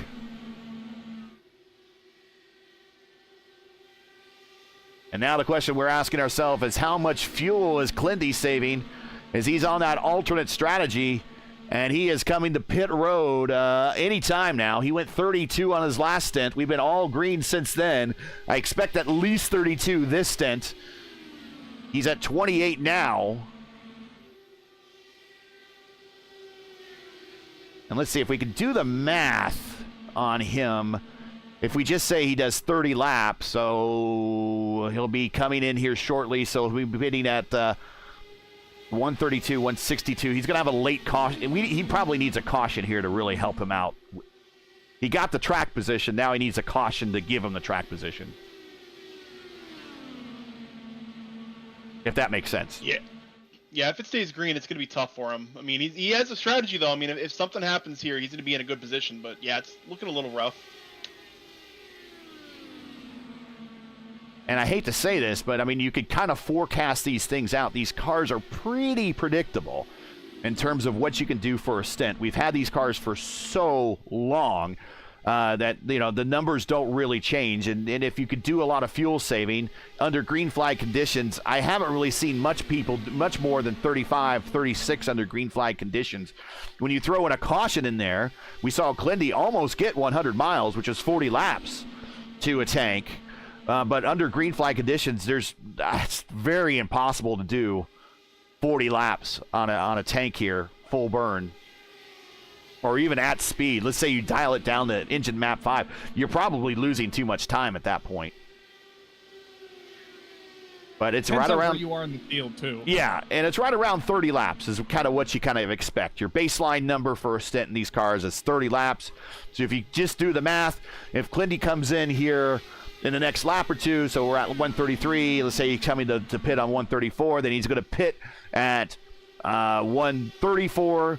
He'll be pitting then at 164, and they'll be pitting for his last stop about let's see, so he's at 130, about 194, so he's about 6 laps short. Math has not ever been my strongest suit. That's why I like Excel.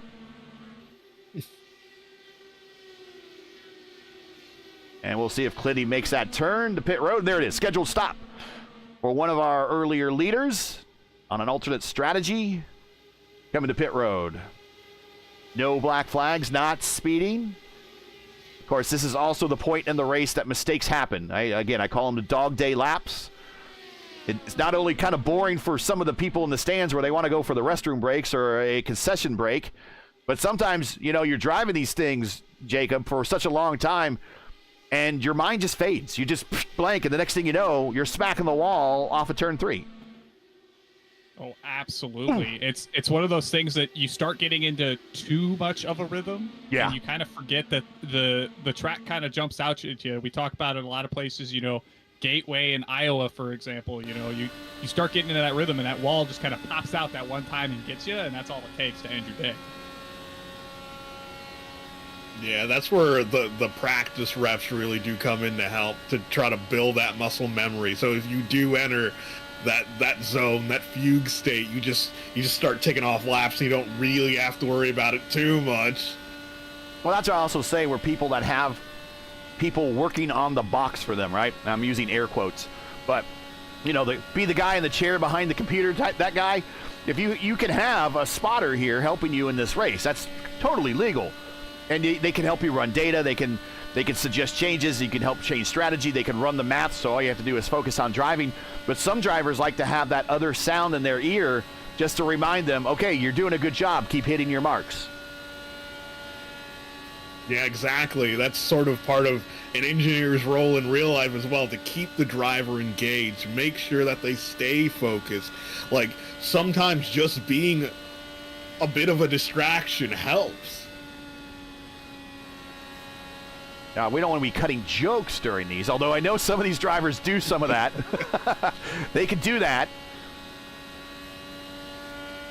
I think Clindy popped out right in front of our leaders. I think. We'll get back to where Clindy popped out here.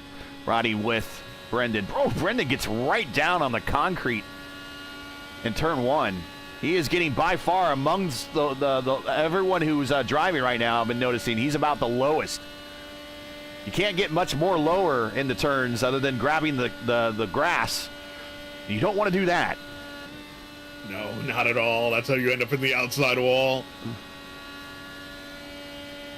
I tell you what, Aaron Vasquez is getting...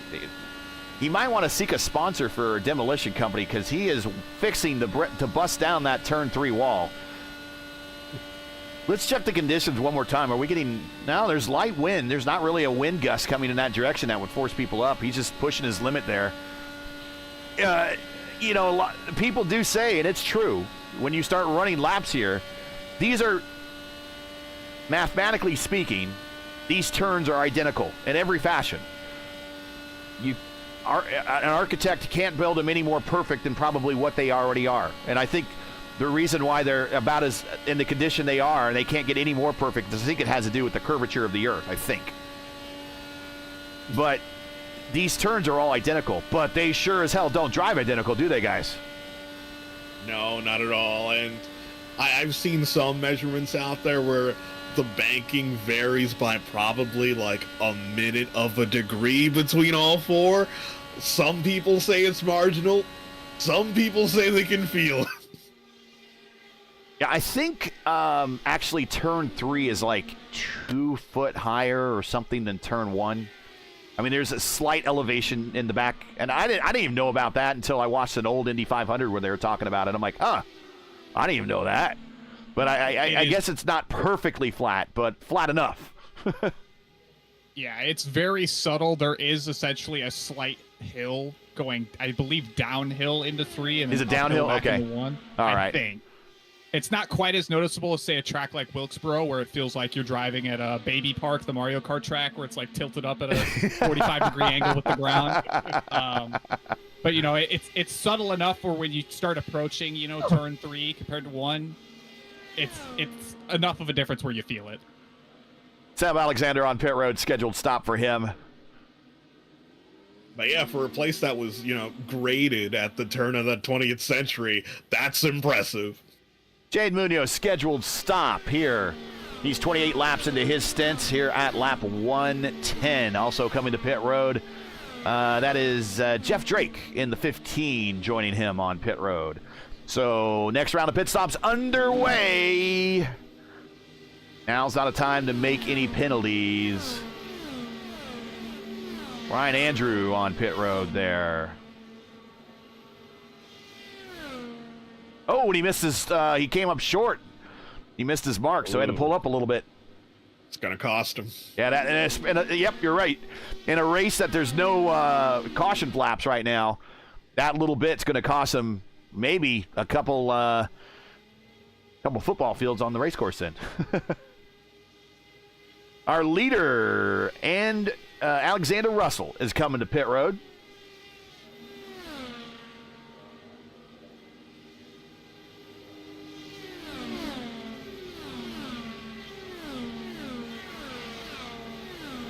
Gary, you were talking about North Wilkesboro there. I was not talking about North Wilkesboro, Murphy. It was Jacob talking about North Wilkesboro. I would never talk about North Wilkesboro because that's a NASCAR track, and these cars would never run there.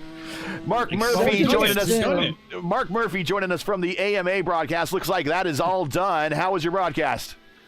My friends, it was awesome. Kendall Paul was the winner. We had Sam and I, and Sam is in here too. Had a race that featured pretty much everything you could ask from a motor race, and we had a great audience over there. It's good to see a barn burner here.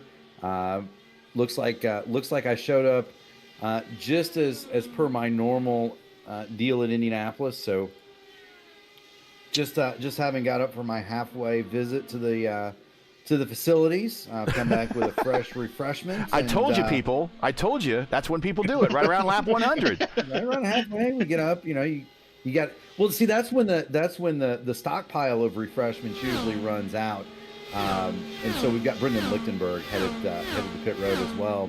But that's usually when the stockpile of refreshments runs out, and so fans got to get up, and use the facility and avail themselves of the concession stand. What a tremendous race, though. Aaron Vasquez leading Hamilton, Akabuezi, Daniel Ferguson, Kobe Deep, Jason Brophy in fifth. These are names that some of these names are familiar, and some of them you really only see this one time a year. They are specialists at Indianapolis, or they're what I call old school guys, where they've been around the iRacing IndyCar game for a long time. Gary, you see them once a year in an official race, and that's this one. But they're certainly making their presence known. I'm interested to kind of know, note the weather for this one, as opposed to what we saw in the ERL race in the Elite Racing League show last night. We are if we're comparing to the ERL race last night, we are in basically a relative cold front at the moment. Here are the weather conditions: 115 on the track temp. The ERL last night was up into the 130s at one point, 83 on the ambient. Yeah, I saw that. I saw that the Elite Racing League had gone into the 130s, and it had gotten very hot. And in speaking with some of my cohorts, I had thought that, and I've always said the ideal temperature for a race here is between 110 and 120. Any hotter than that, and you really can't pass. Any cooler than that, and it's a pack race. It turns into a meme, and so this looks like it's about right, where they can't necessarily be on top of each other, but they don't got to worry about being a second apart either. So this is about the best of both worlds. I'm not gonna ruin your broadcast by talking too much, but while we're here at lap 116, I do want to give a shout out to Gary and everybody for allowing us to put on the inaugural P1 600. That's going to happen June the 7th at a distance of 600 kilometers or 186 laps. We're going to do that at 2 o'clock in the afternoon, June the 7th. From Michigan. There is a pretty decent sum of money on the line if you can win it. It's $100 to the winner. There are also prizes for the pole sitter, hard charger, halfway challenge, and it's open to enter it. It's an open setup race. I'm gonna put there is an entry blank in the P1 Discord. They're also in the IndyCar community Discord, and so if you want to enter that race, there are spots available right now, Gary. We've got 20 entries, so we're gonna have a race, but it's a matter of how many more guys want to show up and make it. Guys and gals want to show up and make it so, and we encourage everybody to do that. All right. Also joining us is her co-commentator from the AMA series that we cover on Thursday and Friday nights, Sam Crow. Sam, are you loaded into the race? Are you watching this? What do you think? We got 1,500. We got 1,500 people here. We got 1,500 people that were involved in this, racing this time slot alone right now. That's incredible. I'm in my element here because when it comes to the IndyCar, I just love being a spectator.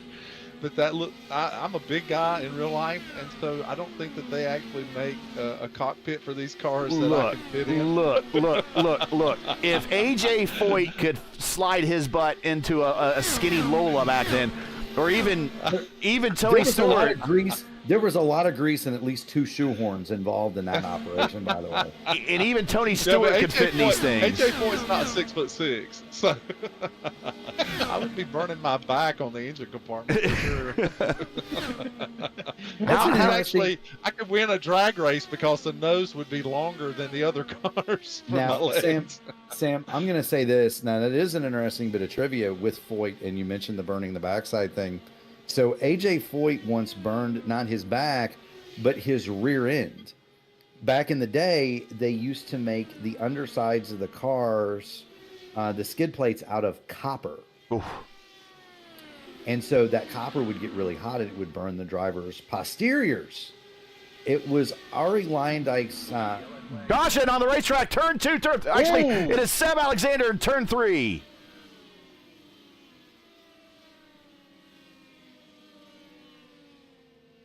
And you know who probably benefits the most from this? Lindy. Absolutely. And that's one of his kind of cooperative teammates. And he actually coming in pitting during this time, yeah. Wow, that was a lot of contact between. That's Bradley Erickson, the #1 car. And we haven't seen him in the IndyCar very often. He just turns right on in, and Seb sends it. Seb had a line there, and he just kept leaning on Seb and spun him around. That's a hard lick, too. Yeah, it's kind of one of the hits that really scares you in real life. And then look at this, all this traffic coming around. You know, people like, look at them, ARCA breaking through there. They're in the process of slowing down. Trust me, folks. They are. They are really in the process of slowing down. But it could have been a whole lot worse if he was about another half a car length higher in that groove. He would have probably collected some other people.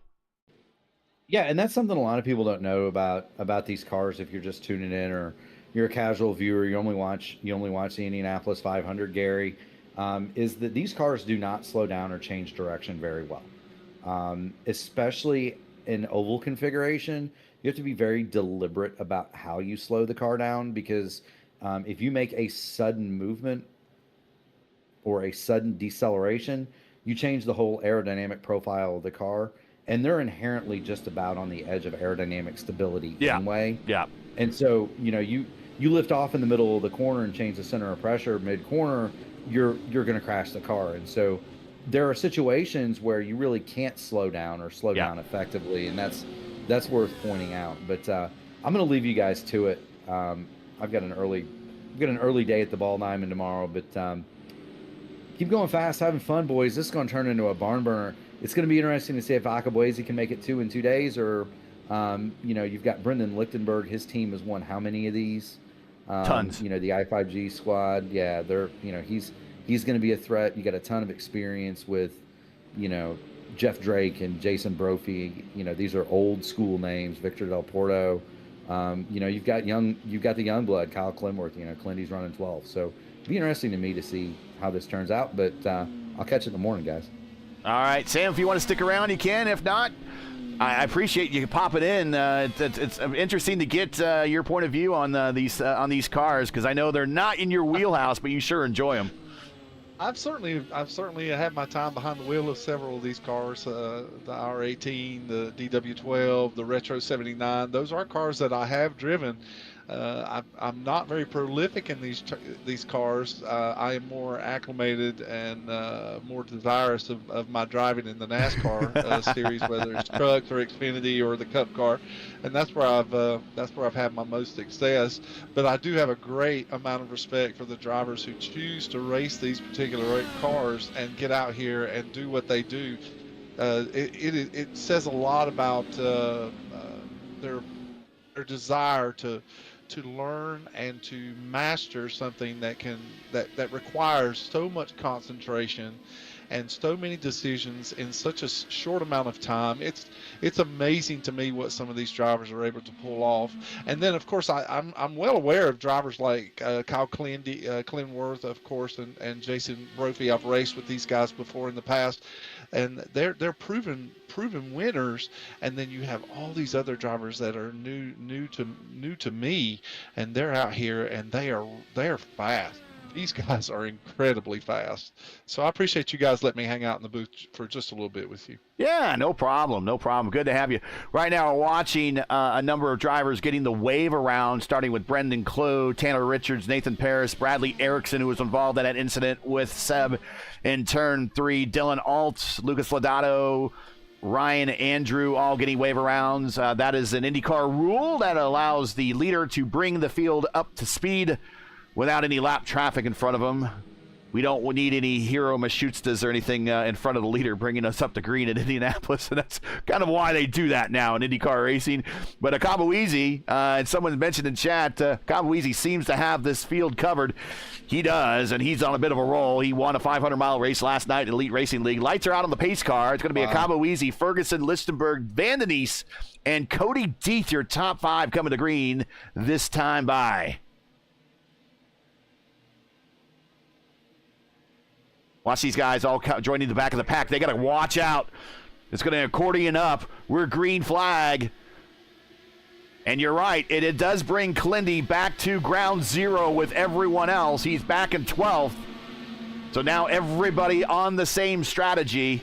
We can expect these guys pitting next around lap 154, 155, 156, somewhere in there. And then the final stop in the 180s. Anytime after 170, they're good to go to the end. And of course, they have unlimited tires tonight. Yes. Question. Yes, unlimited tires. I think. Can someone double check that for me? I think it is unlimited tires. Yes, Yeah. they do right have now, unlimited absolutely. tires. Yeah, that'd be great. It would certainly make things even more interesting if they did. You know, that's actually not a bad idea. In real IndyCar racing, they do have tire limits. They rarely ever get to them, so it's like a number so big, but they could run out of tires in real IndyCar racing and real Indy 500. There's last night in the Elite Racing League, they had 12 sets, 1 in the car, 11 in the pits, and that was more than enough. Daniel Ferguson, you know what? He says, I've had enough of following Akabuizi for the last 24 hours. I'm going to lead this lap. And to the lead, Daniel Ferguson, the man with a 9K Formula Car rating. Incredible. He last night, he drove from 25th to 3rd in the Elite Racing League's Indy 500. The only guy that beat him is the guy that just passed him right there, Hamilton Akabuizi. Hamilton started 28th, went to 1st. Here's Brophy taking a peek to the inside of Jeff Drake. Down the backstretch. Clindy's going to pull out. We're going to go 3 wide, 2 wide into the corner. Clindy took an opportunity.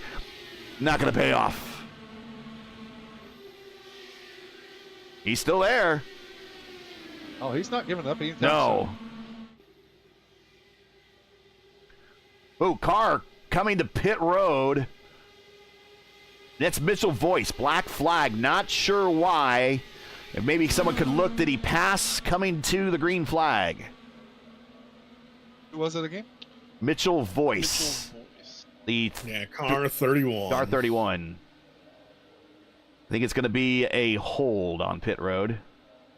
He might have passed a car still on the track while coming to the pit lane. Ooh.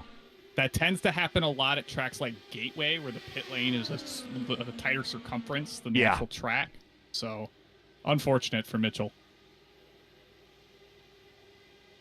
That's one of those that if it was a league race, you might be able to get that black cleared, but not in a automated iRacing official race. That does not happen. So unfortunately, you must take that medicine whether you like it or not. Top 3 right now, big swingers that drive these cars: Akabawizi, Ferguson, and Lichtenberg. But Chris Vandenys started 4th, fell back in the order, really was kind of saved with this last caution, able to come to pit road. He is now in 4th, and he is right back where he started. Cody Deeth, channeling his inner Joseph Newgarden, back in that shell livery. He is currently 5th. He's up 16 spots. He is no oval stranger. I believe someone was telling me he's one of the NASCAR's drivers. No, Cody Deeth, I believe, is one of the first sports car drivers to hit 11,000 iRating. Woo. Woo. Now, to be fair, he was the first to hit 11.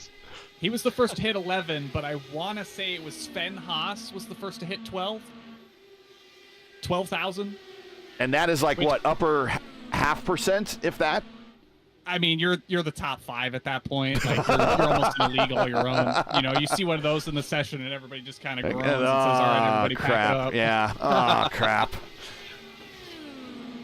Akabawizi back to the lead, and I think he might be working with Ferguson a little bit. I do see a bit of swap drafting going on.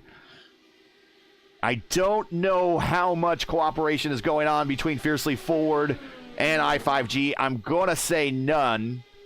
There might be cooperation going on between I5G and Hyperslide, which is Brophy back in 10th. But I could be wrong there. They might have broken off into their own camps for these big races and say, yeah, you're on your own. I'm sure each one of those drivers has about 4 guys working on the box for them, though. 4 guys each. And if Nick Sudik is helping out Hamilton, shout out to Nick, by the way. He's one of our commentators every now and then. Go ahead, Sam. Oh no, I wasn't saying anything. Oh, okay. If we want to talk about the best support on the box, Mr. Jason Brophy, Robert Malechka III in the server for spotting him. Oof, that is, yep. Oh wow. You can't get much better than him. No, I've raced with him as well.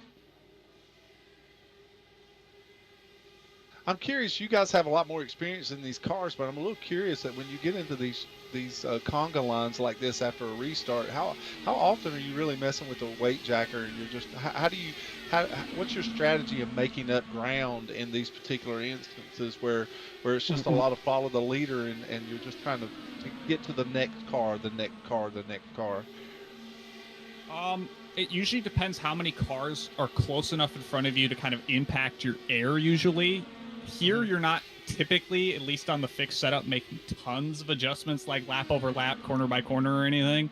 You tend to kind of set it and forget it. A lot more of it has to do with lifting really, really early into the corner and trying to pick up the gas as soon as you can. Because oftentimes what will happen is the cars in front of you will push the corner, slide up, and if you're able to roll the bottom a bit better, you can get that clean air on your car to push it, closer to them. And if you do that enough, you start inching towards them. But then you also have to be more considerate of the car being closer to you. So that you got to kind of back the corner up even more, maybe change your line, move to the outside, try to essentially, I like to call it kind of ride the crest, like the wave that kind of forms as the car moves around in front of you. You kind of got to cross over and put your car in the clean air again. And it's that constant cat mouse game of where does the car in front of you go and where do you put yours? Yeah, like what we're seeing here with Brophy making his move on Jeff Drake. They get side by side, and then there's so much. The closing speed is amazing to me. Whoa, and you have to make and he gets into the wall. That is Vasquez, one of our early leaders, and he got in the dirty air, smacked the wall, and that is blood in the water for Glendy. Wow, that right rear really caught the wall. I don't know if he has some damage. We'll see if Clindy can run him down. Oh, man, he almost got it again off of 3. And he's been flirting with that turn 3 wall all race long. And he has had enough. He's coming to pit road. He has a meatball flag right now. Damage for one of our early leaders. Did he make it on speed? He Nope. may have sped coming in. Nope, he has skidded to a stop and towed it. Yeah, Wow. he also has a black flag on top of that, so he did speed on pit road. He's a little bit of frustration there. So that is day done for one of our early leaders. Also, we saw on pit road, Nelson Messias, the gas man, has a black flag. Not sure what the reason is. We saw Jarrett Talmadge about 2 laps ago smack the wall coming off of 1 pretty good. He is in that Scotty Dixon target throwback livery, a little bit further back in the field. He's in 24th. Moving forward, we have a report from the Care Center from Rafi Eckert. Worst setup ever. After 40 laps, the condition is so bad, and to force the race to be consistent in a poor condition don't have any sense. 14 years of development of a weather engine to use for fixed weather. There might be a little translation loss there, but I could definitely say he's not happy. Yeah, let's mark that up to a disgruntled person for sure. Definitely not happy for Rafi. He was among the early leaders as well. Field is starting to thin out a little bit. Now 25 left on the lead lap. We still have 26 cars still running, but 25 are on the lead lap. 137 laps into this thing. Only 2 cautions here in the top split if you're just joining us. Hamilton Akabueasy, the fastest fixed qualifier in the service today. And I mean, he does have a point. Despite iRacing's introduction of the Tempest weather system, today's conditions is completely fixed. From start to finish, it'll be 83 degrees Fahrenheit with a 2-mile-an-hour wind from the north. And unlike real life, for that condition to last for 4 straight hours is not realistic. Well, especially Indiana in May. Wait an hour and see what happens. You know, the weather always tends to change. The one thing you don't want to hear while you're at the Indianapolis Motor Speedway is they come over the PA and they say, it's raining in Terre Haute. Because normally that means there's showers on the way. Yeah. Well, we are now 18 laps into the stint for a lot of people. Lichtenberg is actually on a slightly different strategy. He's 24 laps into his current stint. He's going to have to come to pit road probably in the next 10 laps or so. And interesting enough, that puts him on an interesting strategy. That's going to put him to pit road in the 140s. That will put him in the pit road to 170s, and he's done. After this, he's going to have 2 more one more stop then and 1 more stop. So 2 more stops that he still needs to make. That's it. He's done.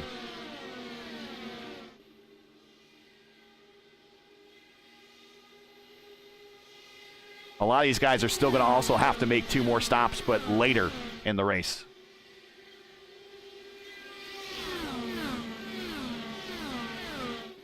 And Ryan, you're familiar with your fellow motorsports journalist, Nick DeGroot, right?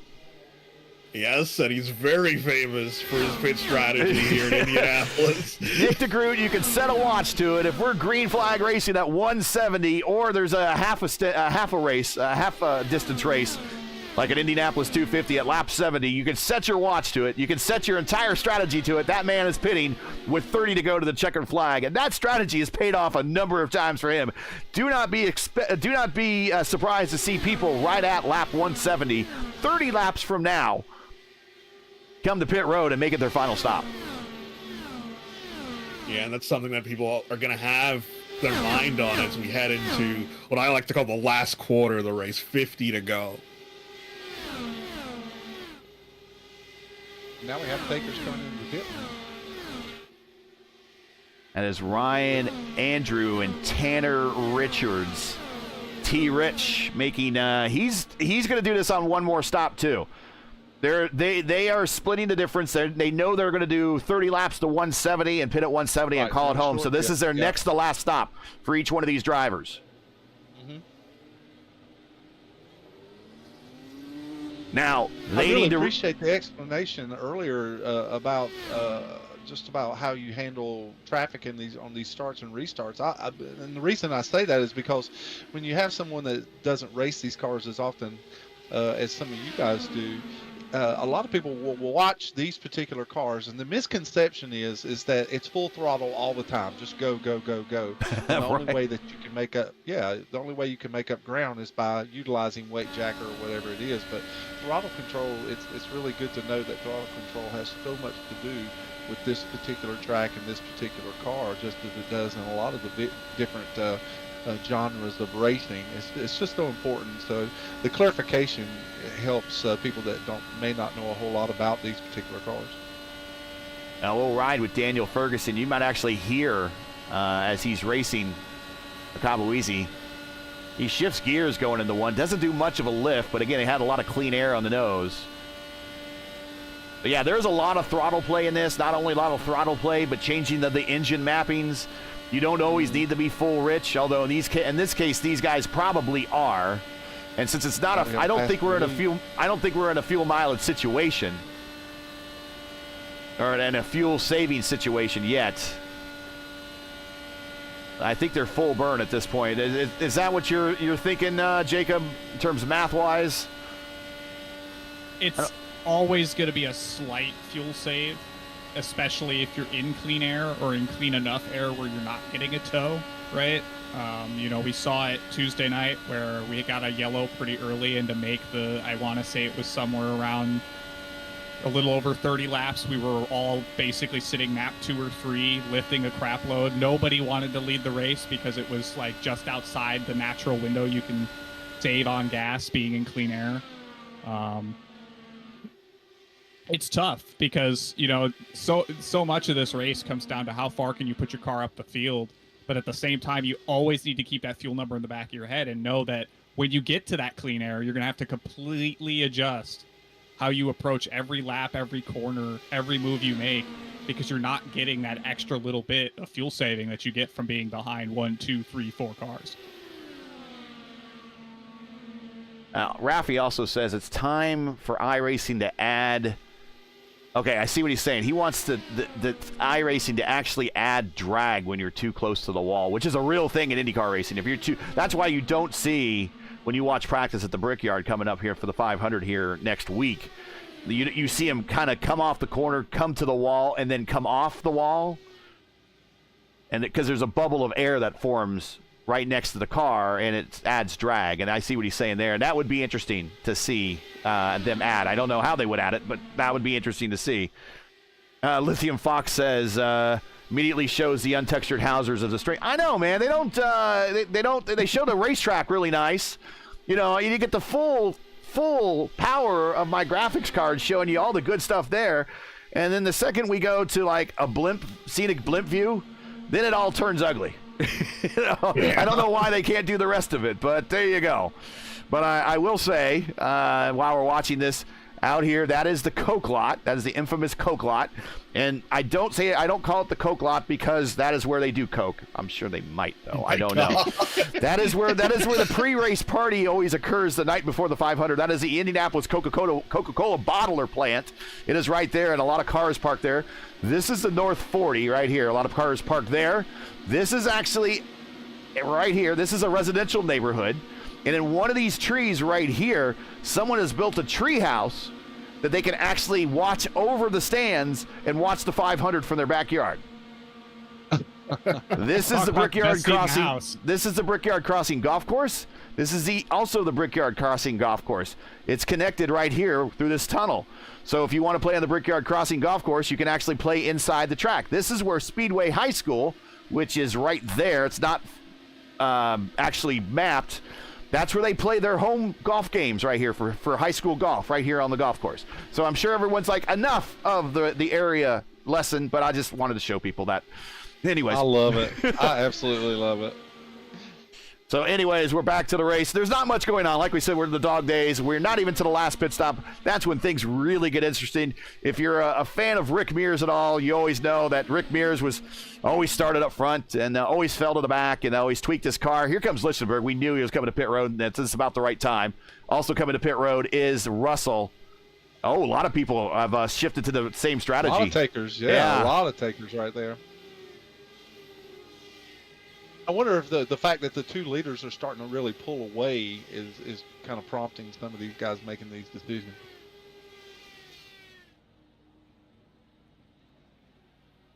And we're Someone watching. commenting that this is turning into the 24-hour Le Mans night broadcast. What do you mean that's the best part of the race? It's like two old British guys just talking about the history of sports car racing. What else do you want? No, I love that part of the race, man. They start showing the pit crews doing all sorts of weird stuff in the, sleeping and all that, and that's a lot of fun. I love that. I mean, we could show you lap after lap of Hamilton and Ferguson here swapping the lead back and forth. I mean, it's not terribly exciting. Now, if one of them wrecks somebody, okay, then I'll come back and I'll show you that. But there's not much going on. We see Ferguson, or actually Hamilton, taking a bit different line down the backstretch, trying to utilize a draft of Jeff Drake, who came off pit road.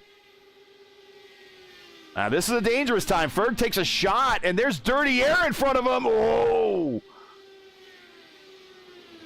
And again, these guys they do not have their tools set up for dirty air in front of them. They've been setting the pace as Bradley hits the wall coming off of 4. Bradley Erickson. But these guys have their tools set up for clean air, and now all of a sudden, as these pit stops occur, cars are popping out in front of them, and they're getting their dirty air.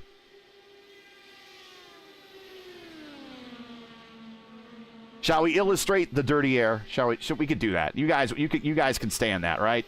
Here we go. Yeah, let's do the boat graphic. Okay, do the boat graphic. So this is like a body of water, right?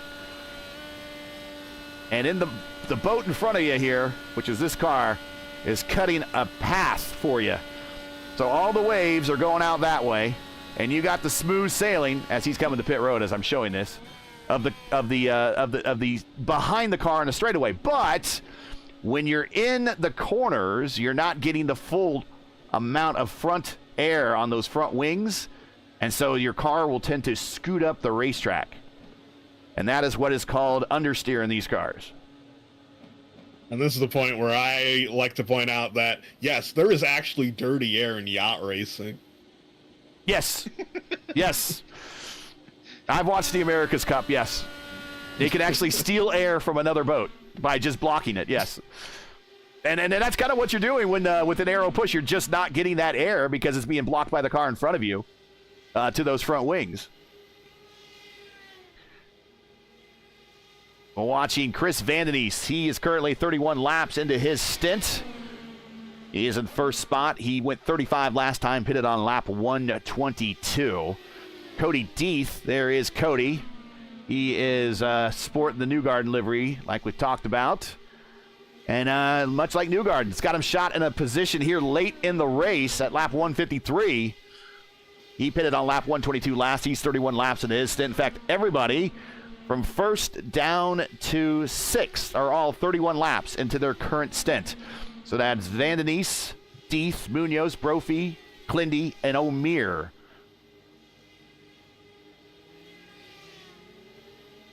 Lodato, Del Porto, Dylan Alt on pit road. Next to last stops occurring. We can expect to see them into the 180s, 185, 186 very late. Ooh, Deeth getting dirty air, almost getting in the wall there. Devin Ramsey, and I need better arrows. Hey man, I'm drawing it with a mouse. If I had a text pad, I don't know if I can find a text pad that will actually do this, but if I had a text pad, I would love one. You just get one of the drawing tablets like they got for art. That's what I need. I know. What's the matter? P1 can't afford a telestrator right now? Is that what you're telling us? Look, we got a telestrator. It's just not a good one.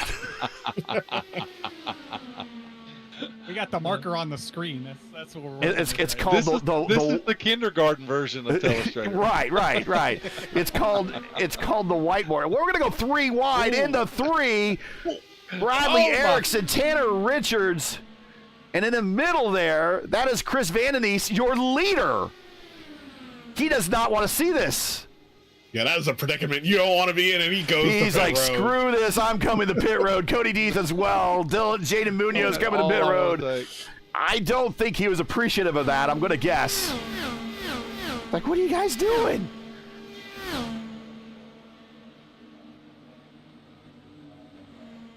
Now, I will say that Chris is sporting the green car. Everyone is aware of the green car myth. Am I not? Am I correct? Yep. In Knock on racing, wood, I cursed. don't know many racers that would not know what the green car myth is.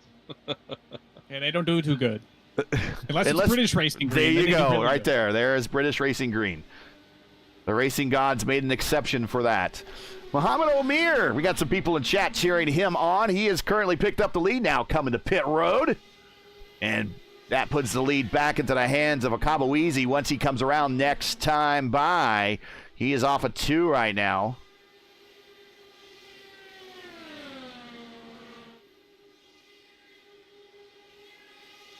And we're going to have, these two are going to have a bit of a cushion on the next position behind them. They've been working together pretty consistently now, and it's starting to build up.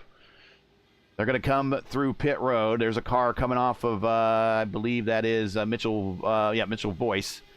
And there goes Omir. He is now out of the lead, and is now Akabuizi, Ferguson, Lichtenberg. But there's Lichtenberg, a little bit distance behind. He's 1.7. We'll show you gaps. Jason Brophy, 221.8, purple lap. Gaps to the positions. Lichtenberg is barely in the draft envelope of Russell. That's good because he's still at least getting the draft down the straightaway. He can probably pull himself back into this battle.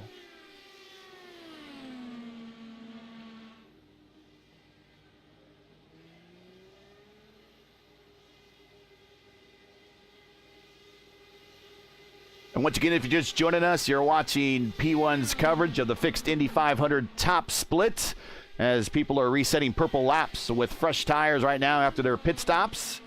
9 p.m. Eastern time slot. Current leaders Hamilton Akabuizi, Daniel Ferguson second, Alexander Russell third, Brendan Lichtenberg in the I-5G entry in fourth, and Chris Vandenys in P5. That is your top 5 at the moment. We have at least one more stop in front of us. Make sure to smash that like button, subscribe to the channel if you're not done so already. We certainly would appreciate it. Thanks for joining us on this Friday night. What a great crowd viewing this event, man. What a great crowd. And if you're not done so already, you can either donate via our GoFundMe campaign. The link is in chat, is pinned at the top, or send us super chats if you would. We do this for free for the community. You got to pay for all these graphics. I got to pay Darby to do these graphics. He doesn't work for free. Well, now we know that the GoFundMe is actually going toward the telestrator, so. Well, if you wanted to go toward a new telestrator, I guess I could do that now. This is the free telestrator that I got from OBS plugins. We'll try to get the tutorial class that you have to attend for free. We'll just try to get that thrown in for free. Now, speaking of classes, that's a little good segue. Hamilton Akabuizi, yesterday, by virtue of his win in the Elite Racing League's Warriors for Peace Indy 500, he won a 2-day course at Lucas Oil Racing School.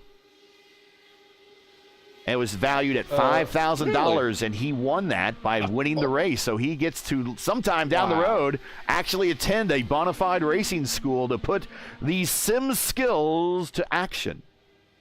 That's incredible. That is what a prize. And that was because of R.C. Anderson, who supplied that. So R.C. And the leader right now is Daniel Ferguson. Right behind him is Mitchell Voice. He is currently at 26th, 3 laps down, and kind of in between the leaders. He's going to pull out of the way. That's some pretty good etiquette right there. But Akabuizi's kind of losing track a little bit because of that other car from the leader. So now Ferg is pulled away by 3/10. Again, they're 9 laps into their stints, but Ferg is not getting the benefit of the draft. And if he doesn't maybe decide to, back the quarter up, Alexander kissing the wall a little bit, and he's now down on pace.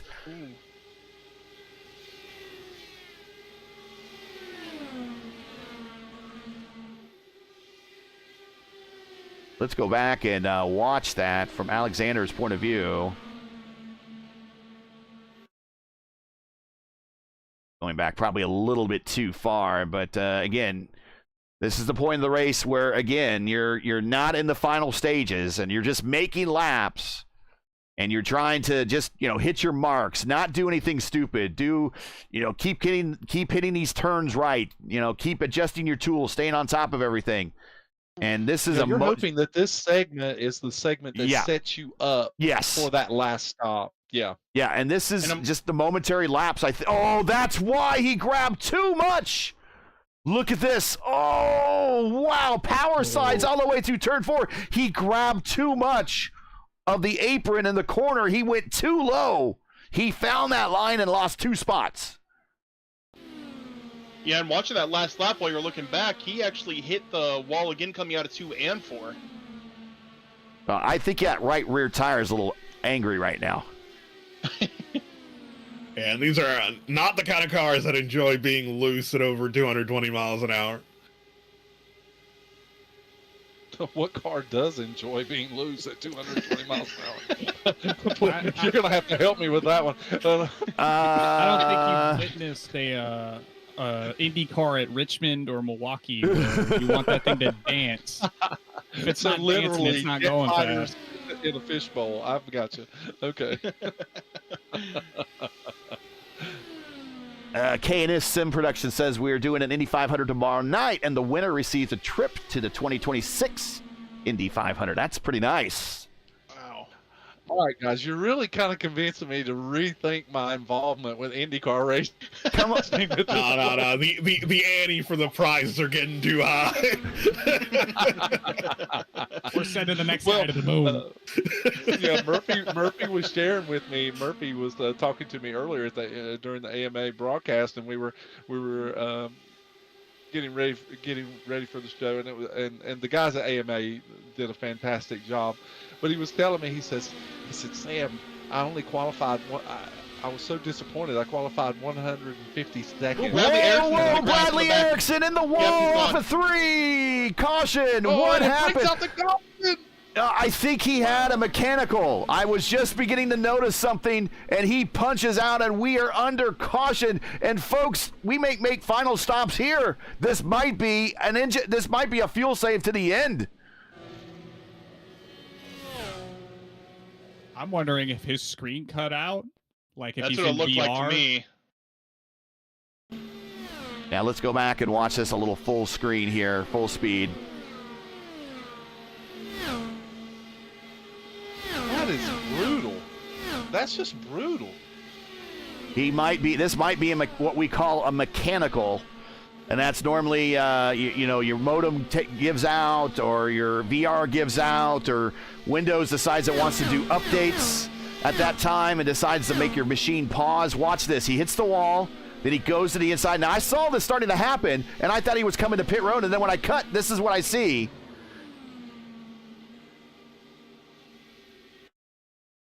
So again, one more time, and we'll ride from his point. I think this is I'm going to guess this is a VR failure. If we see his hands cross over, it's a wheel DC.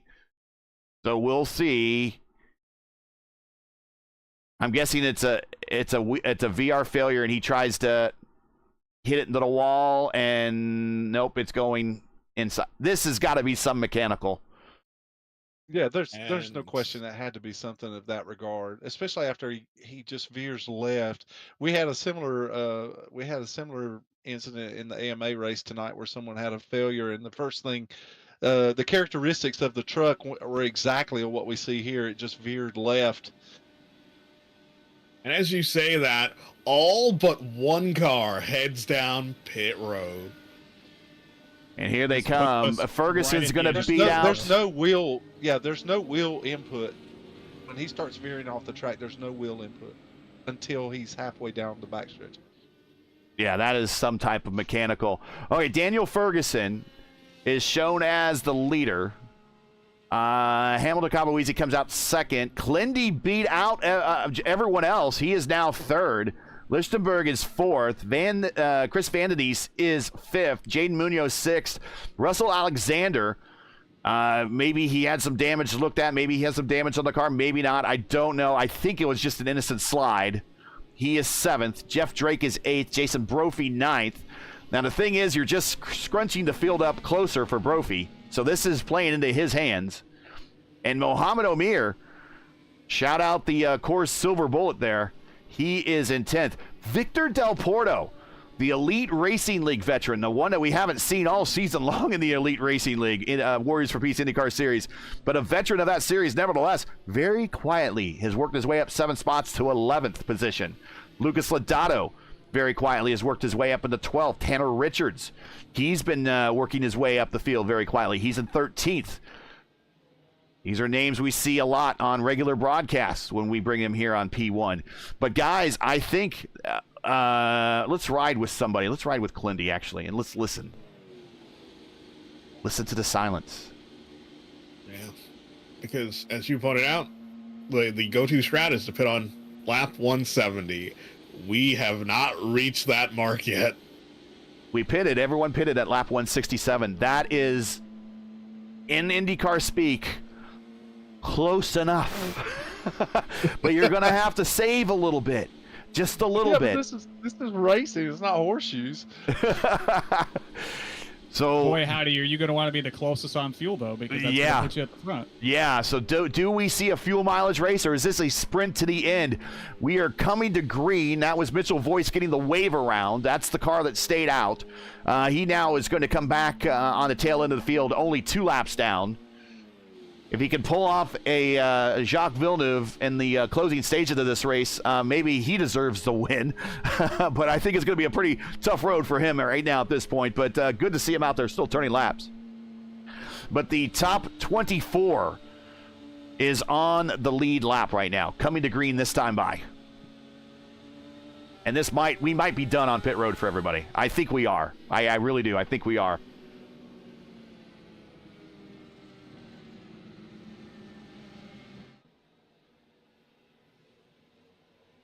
Just after the 400-mile mark, and we're going to decide it maybe with a sprint to the finish, starting at lap 169. Green flag in the air. Ferg, Akabuizi, Clindy, Lichtenberg, and Van den Ees, your top 5 into 1, and we got one car already taking a peek to the inside. That's Jeff Drake. They are bound up behind Jaden Munoz. He did not get the restart he wanted. Here's Jeff Drake. If you want an easy chance to gain some spots fast, now's the time. Clindy to the bottom, 3 wide to the lead. Clindy, your leader, lap 169. And we're crashing off of 3. I think we're good on fuel now.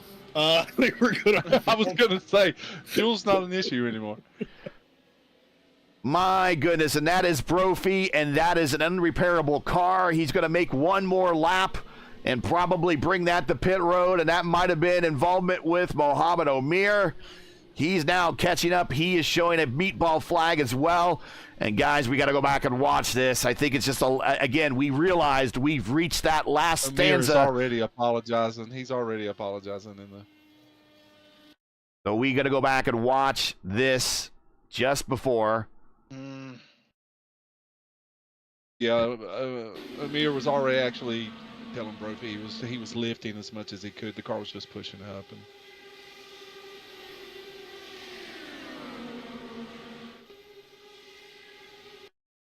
here we go. We're going to watch this. This has happened in the short shoot. He gets a peek under Brophy. Actually got a cleaner line than Brophy. Brophy was getting more dirty air from Drake and, well, just up into the side of him. And unfortunately, that type of door check is going to send both of you to the inside wall. And those are 2 hard hits. And 2 guys that had a shot here late in the race. It was shaping up to be. Their days are done. Ironically, that Coors Light Silver Bullet race ended not too far away from where Robbie Gordon's actually ended in 97. So history repeats. I'm sure he wanted me to tell you that. Anyway, we're back to the action at hand. And all that happens with Clindy now as your leader. the Brophy's still on the track. Yeah, he's just, I think he's going to try and get his credit for many laps as possible, and he's got to come to pit road. He sees the damage. Oh, the front end is completely Yeah, destroyed. this is painful for him. Yeah, he was not very happy. You only get 4 shots at this during a weekend, during the Fix 500. There's only 4 time slots that you do this. This doesn't happen all week long. You have all week to qualify, and you can qualify as many times as you want. But unlike real IndyCar racing, unlike real IndyCar racing, you only get 1 shot at this. But and virtual speaking here, you get 4 shots. You get 1 shot tonight, 2 shots tomorrow, 1 shot Sunday morning. So right now for Brophy, unfortunately, 1/4 of his chances are done.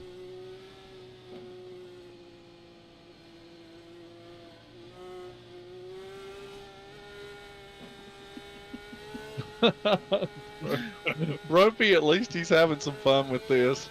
Yeah, he is. He's trying to snap that other that left front into place. Yeah, he's saying he's trying to get it to drive like a sprint car. That's what he said. It was great. That's just Left great. front in the track. And I think he's answering the call to pit road. Unfortunately, this will be retirement for the 2024 Elite Racing League's Warriors for Peace IndyCar Series champion, winner of tons of fixed races and league competitions, Jason Brophy. It's good to have him here, but it's a day ended early that he did not want to see. Okay, guys, we're going to go green probably next time by at lap 173. This is no longer a fuel race. It is a bit of a sprint to the end.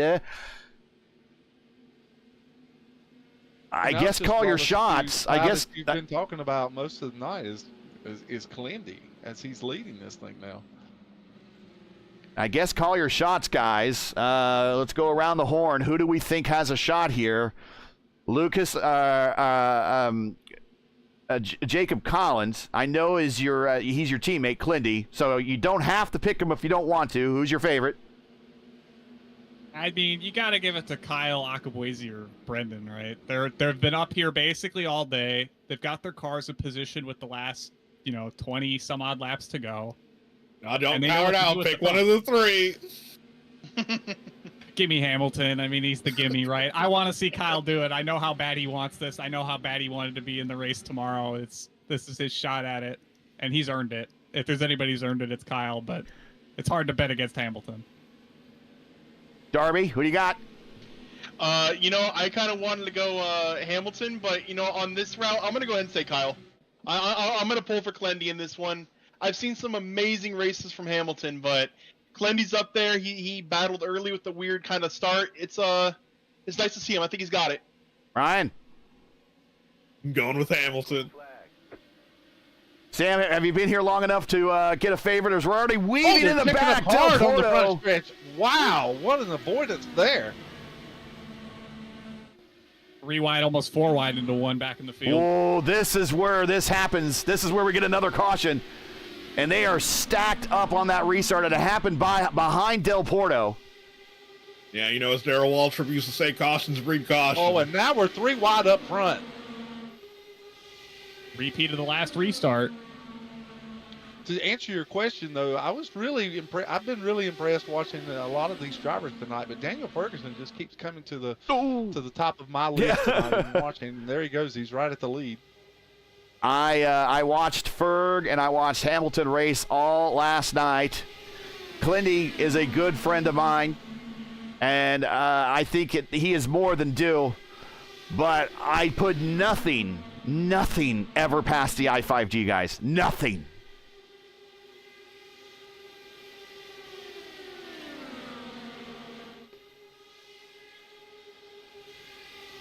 But you know what they say in wrestling, guys, especially Ric Flair, to be the man, you got to beat the man. And if the I5G guys are the man here, you got to beat them. And right now, Ferg, Akabuezi, and Clendy are beating the I5G guys. Yeah, that's a victory in itself. And no one did a woo here. Woo!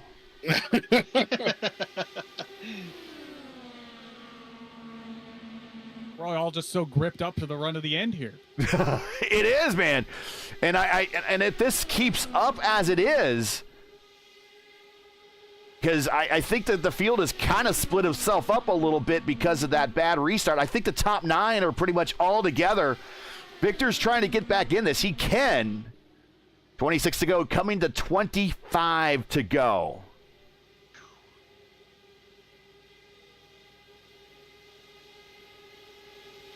So now, as you see these two front runners just leapfrogging one another, Clindy, is he just biding time here, do you think?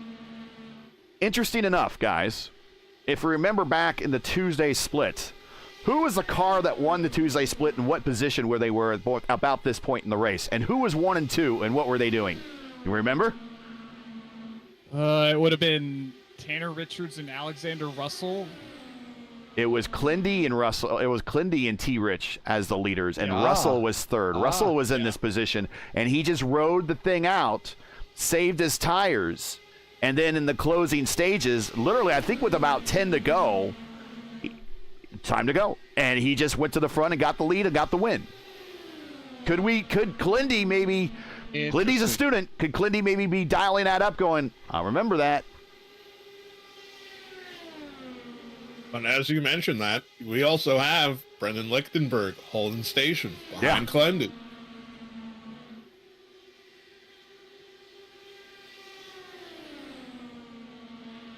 We'll give you a weather check here in the closing stages of the race. The key thing is really the track temperature. It is 113. It's coming down.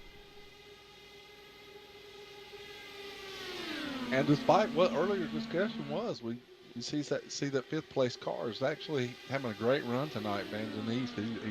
He's proven that he's a contender here tonight.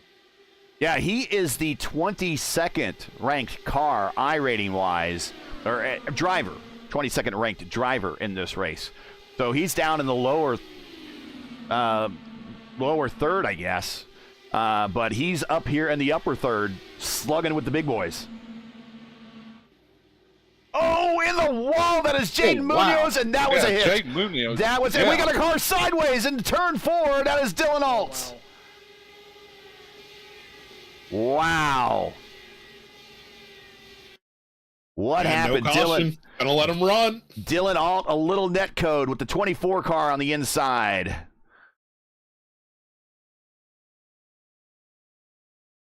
think that was Mitchell Voice, actually. That was the...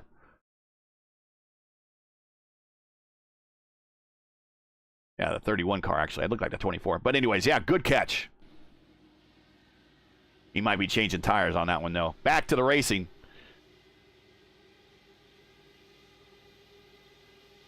They are, man, there are drivers out there that are bound and determined to tear down that turn 4 wall.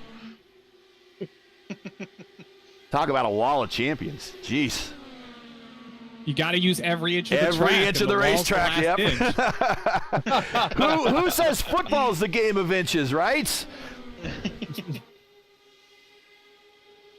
It's the best part of watching Monaco qualifying, right? You got to watch them bend the rebar up against the wall with the tires and watch the tires shake as they're basically bouncing the thing off the walls. And it is a shame that I think this is the last year for Super Racing Sunday. I think this is the last year we get Monaco, Indy, and the Coke 600 on the same day.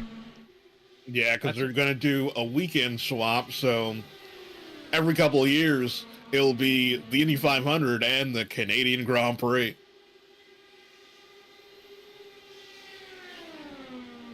Well, when I think of history, I don't necessarily think of the Canadian Grand Prix, but okay, all right. Maybe they want people. Jilly Billy, everybody. Well, you know what? Then some of these F1 drivers can come and put their money where their mouth is in the paddock. If they're going to be that close and they're going to happen to be on the same darn continent, I'm sure we can get you a flight from Montreal to Indianapolis, and you could suit up, put your money where your mouth is. That would be a double to watch. Unfortunately, it's against FIA rules. They would probably have to make that a pay-per-view. Of course it's against the FIA rules, because he doesn't want to. Because Bernie doesn't want to see his drivers get beat by ex-Formula One drivers. Oh, car in the wall, big time backstretch, Kobe Deef. Ooh. Wow! Oh my goodness, he almost hit the backstretch wall perpendicular. It's the same thing that happened to Eckert earlier. Just a little too wide, clocks the wall straight to the inside wall, and it's over. And there are other drivers involved. So Byron Phillips took a big hit on that. And we're going to watch this here as Cody Deeth It's off of 2 in front of the sweets there. That is a good lick. And yes, oh my gosh, that is directly into the wall. This good thing that is sim racing. And oh man, that is the 28. Byron Phillips, just no place to go. Just an innocent bystander. And here's from his point of view, as we'll actually speed it up here.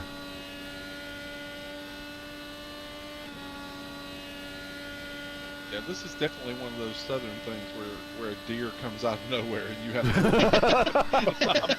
to... I'm just going to tell you, boys. It's just... Watch this. Watch this. Poor Phillips, just nothing. Nothing he can do. And it's like, okay, he goes in, and then it's like... Watch this again. Slow motion. You can't brake. He doesn't know where to go. If he goes to the inside, he could hit it. He's hoping that he doesn't. He just stops, and bam. And by the time he made a decision, it was too late. And that is the closing race. Oh, gosh, who was that? That was Lars. Was that Lars Chenoweth? Yes. Yeah. He goes, and he does a little landscaping for the IMS lawn crew and down the backstretch, and he gets back on the racetrack, cleans off those tires. But he dodges a bullet. Let's watch this from his point of view as he is going through turn 2, and he sees this all happen in front of him. And he's in full throttle. Now he's off the throttle. Oh, no, he's actually going to 6th. I don't think he lifted. I don't think he lifted until he got to the grass. He went to 6th gear.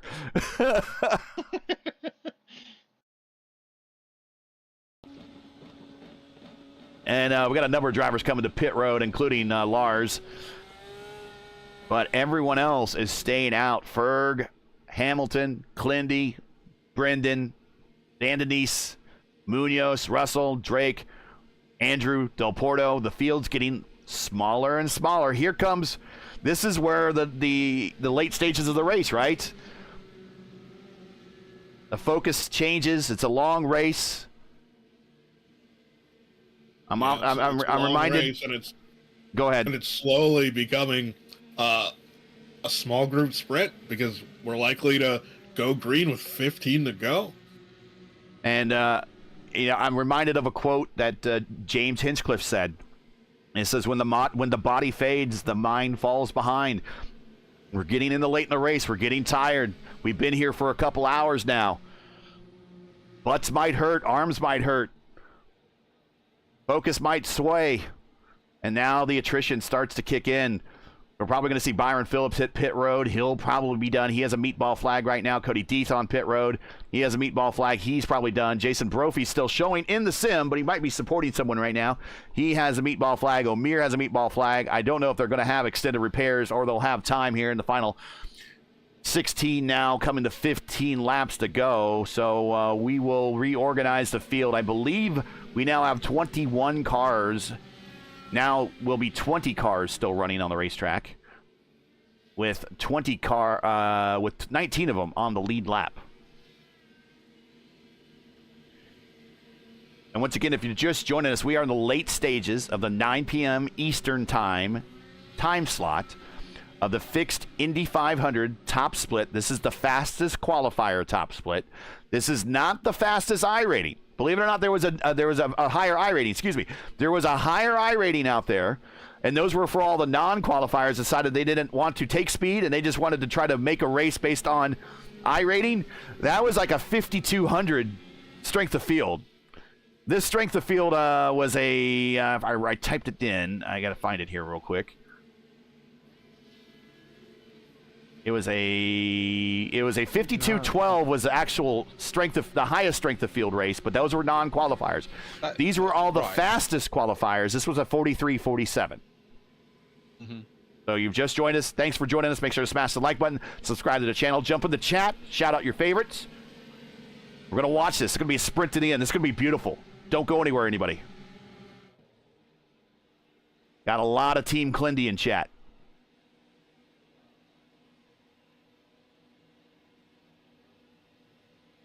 Ferguson's going to bring him down for a slow restart. Green flag in the restart zone for NASCAR. He doesn't want anyone to get a run on him, but they are spreading out further on back.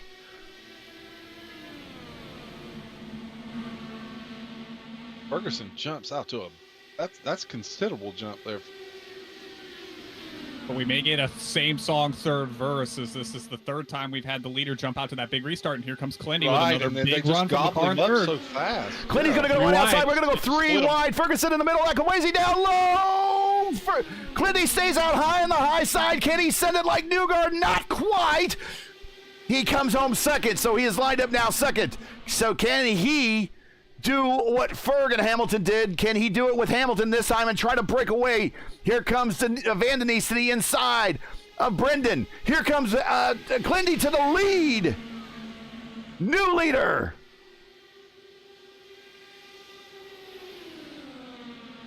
They're not even within 10 laps, and the gloves feel like they just got thrown on the floor. Yep. Pizarro back there with Lodato, Nathan Paris. They went three wide down the backstretch. Oh, big run from the fourth place car. And back to the front, Daniel Ferguson.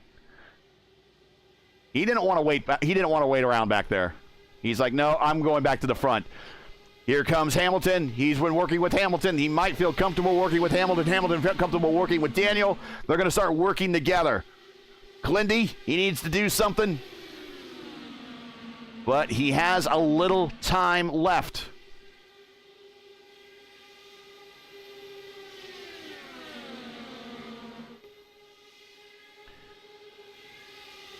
$13 to go, coming to 12 to go. And Chris and Brendan, they are battling out, and that's going to allow Clindy to kind of break away a little bit. A little bit back behind them. We got cars getting close to the wall there on a quarter exit. Russell. Ryan Andrew, who has really stormed into the top 10 here in the late stages of this race. He is up 20 spots. Jade Munoz started on the front row. He is back to 8th. Jeff Drake in 9th, and Victor Del Porto. This man has so many top 10 finishes in the Elite Racing League. I'm surprised. I'm not surprised, actually, that he is in the top 10 here.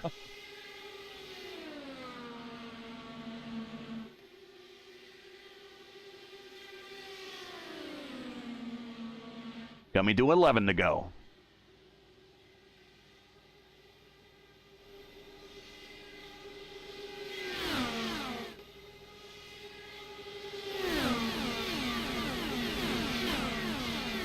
Pizarro underneath T. Rich. And if Ryan, you're talking, you might be need to adjust your microphone or something. You're a little bit far away. Oh no, that was just me being nervous. It feels like my heart's beating in my throat right now.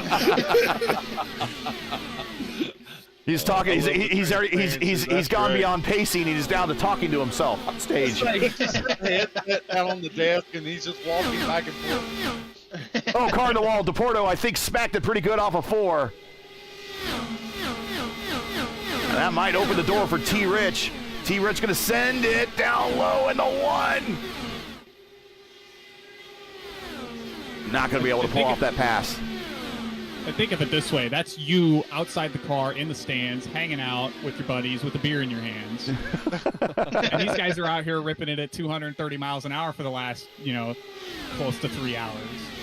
25 miles to go, 10 laps to go here at Indianapolis. Top splits, fastest qualifiers of all the fixed setup racing qualifying for the car on the wall, and that is a Pizarro. That was a good lick, and I think he's going to lose a position on that one. That might be a damaging lick. I don't know. Pizarro's just going to send it on the outside. Pizarro is kind of the protege of Adriano Pinero. We only have to mention his name to know his credentials.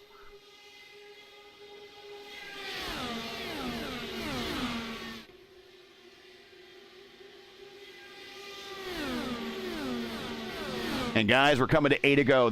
That is 2 qualifying runs.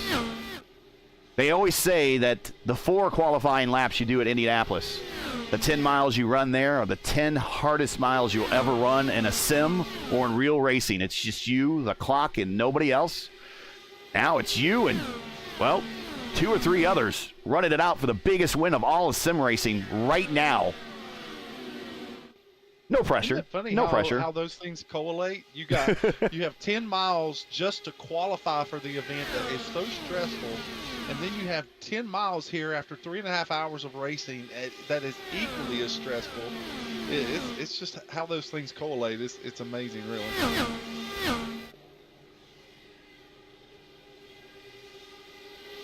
And there are probably guys in this field that have run a race distance or more in qualifying runs. Yeah.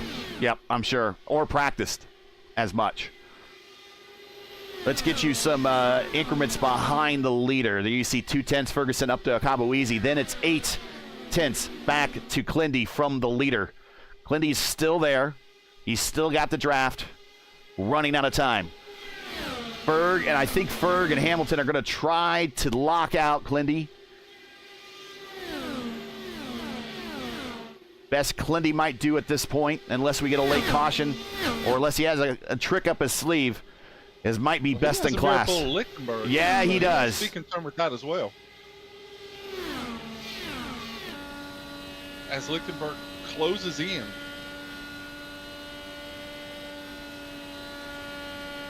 I mean, these guys, the I5G guys, legendary with their feats here at Indianapolis, with the number of wins.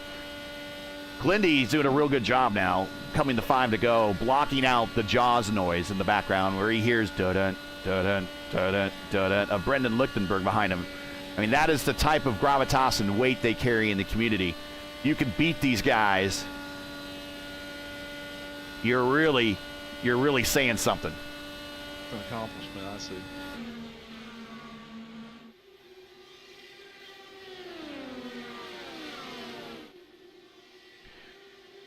And we've heard of it before. If you've watched any of the old ABC broadcasts with Paul Page, he always talks about with 10 to go, the number of times that leader at 10 to go was the leader at 10 to go, but not the leader at lap 200.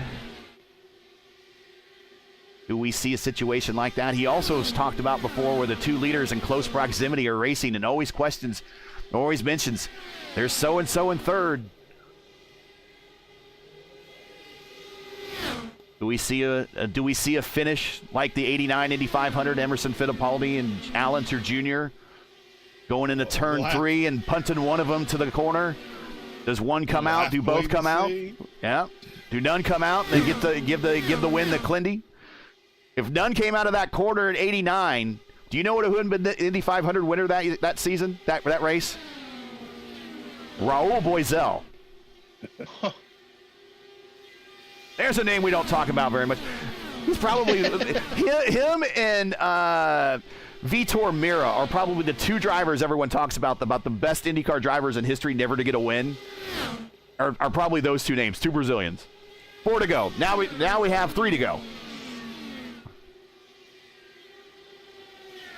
Now it looks like Clindy is actually starting to make up a little bit of room that he has to make up time. He just made up a 10th on that lap, and he's putting a little space between himself and Lichtenberg.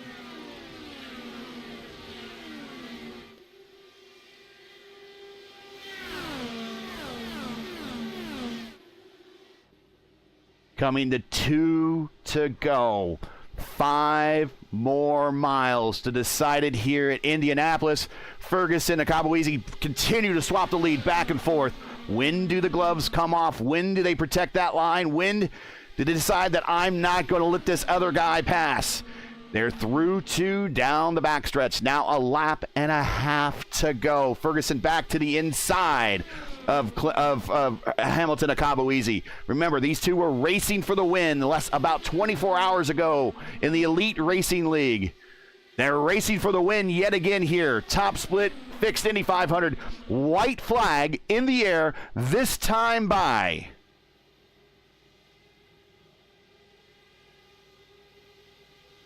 Here comes Hamilton to the inside, and this time he cannot clear him. And Daniel says, that's it. Gloves are off, and he slides in front of him, gives him the dirty air. Now he's going to be defensive down the backstretch, off of 2. Here's the run by Hamilton. Into the inside, down to the low side comes Ferguson. Go to the outside, trying to break the draft. Here comes Hamilton, Kabawizi to the inside. He's going to pull a move, just like Joseph Newgarden did. It's up on the inside, and it pays off. Now can he hold on the lead for one more turn to go through the short chute? Into turn 4. Here they come to the finish. Kabawizi can he go for 2 for 2? Can Ferguson get him? Here we come to the finish, and it's going to be Hamilton or Kabawizi backing up the win from last night. Oh, breathe. Wow. Everybody take a drink.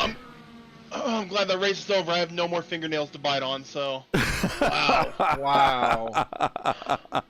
Wow. Oh, goodness. Goodness, and Clindy comes home third. And I cannot wait to talk to Clindy. I'm sure he's going to be happy. Ferguson, we'll get to talk to him for the second time in 2 nights. And Hamilton, we'll take the chance to talk to him 2 times in 2 nights. Well, gentlemen, let me say thank you for letting me hang out in the booth with you for a little bit. I'll hand these interviews over to you guys in the capable hands of all of you. Thank you so much for sharing your knowledge and your passion for this genre of racing with me. I have enjoyed it so much. Thank you, and I hope you have a good night. Hey, thanks for being here, Sam. Have a good one. We appreciate it. Catch Sam and Murph on Thursday and Friday nights with our AMA coverage. Have a good night. I have to take another drink. And I'm not drinking alcohol. I just have a Coke here. I just have a Coke.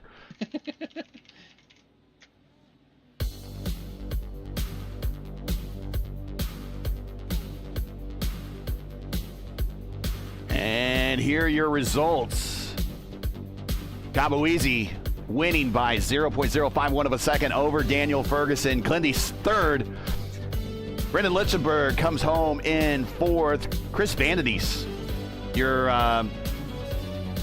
now this was decided, I think, by oval iRating, not Formula Car iRating. So your 22nd oval ranked driver finished 5th. Your 24th oval ranked driver finished 2nd. But Ferguson has a 9K Formula Car rating, so don't let that fool you. I let it fool me a couple times when I was looking some of the names up, and I'm like, oh, so-and-so only has a 2.6K, and then I have Jacob go, no, but they're like a 9K in this. I'm like, oh, God. Anyways, Alexander Russell, our winner Tuesday night, he finishes 6th. Jeff Drake 7th. Jade Munoz, a former winner in the IIS earlier this season at Sebring, he comes home 8th. Ryan Andrew, very quietly, but a great finish for him in 9th for the 9 car. Victor Del Porto, very Victor Del Porto race. Top 10. That's what he does. Tanner Richards, 11th. Lodato in 12th. Clue in 13th. Bizarro, 14th. Paris with 15th. Most Teller, 16th. Chenoweth, 17th. Talmadge, 18th. Arns, 19th. Boyce in 20th. Byron Phillips in 21st. Deeth, Oth, Brophy finishes they all didn't want. 22nd, 23rd, 24th. O'Meara, 25th. Erickson, 26th. Vasquez, 27th. The Gasman Messias back in 28th. Seb Alexander, he's not happy with that 29th, I'm sure of that. Soria, probably not happy with that 30th either. Rafi Eckert, we know he's not happy with that 31st. Mitchum in 32nd. And Mitchell Ian Green rounds out 33rd spot here in this 33-car field.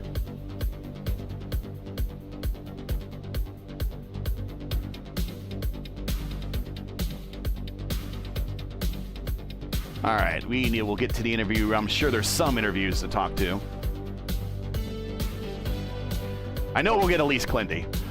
Your biggest gainer of the race, it's Clindy, 21 spots. Finishes 3rd. Wow. So now normally that will be your Luis Gonzalez Nunez driver of the race, but since he finished on the podium, he normally gives it to the next driver that has the most gained positions, and that would go to Ryan Andrew. Finished 18 spots better from where he started in 27th to 9th. So he will be your Luis Gonzalez Nunez driver of the race. Luis is in chat, so he can agree or disagree.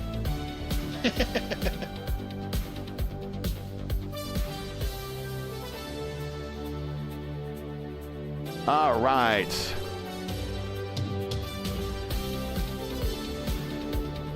And we want to get some B-roll going here so we can talk to some people.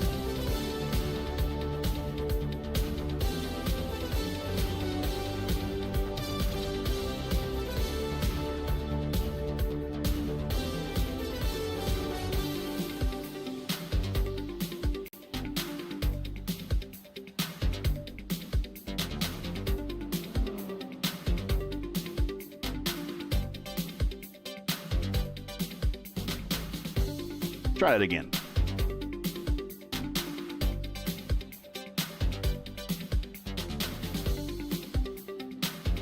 There we go. That's better. And actually, we're kind of watching the key moment of the race for Clindy on this replay. This is when he decided not to come to pit road on that early stop.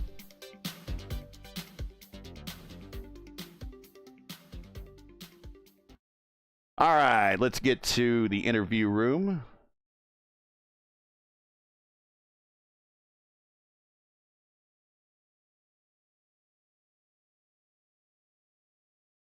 And again, being a producer here with all these. Oh, we got everybody here. That's awesome. All right. Here we go. And bring it to the booth. We got a packed house here, Clindy. Welcome to the podium here at the Indy 500. I'm sure you're happy. Before we talk to you, we got Jacob in here, your teammate. We got Darby in here. We got Ryan Eric King. I'll let them all ask you an individual question.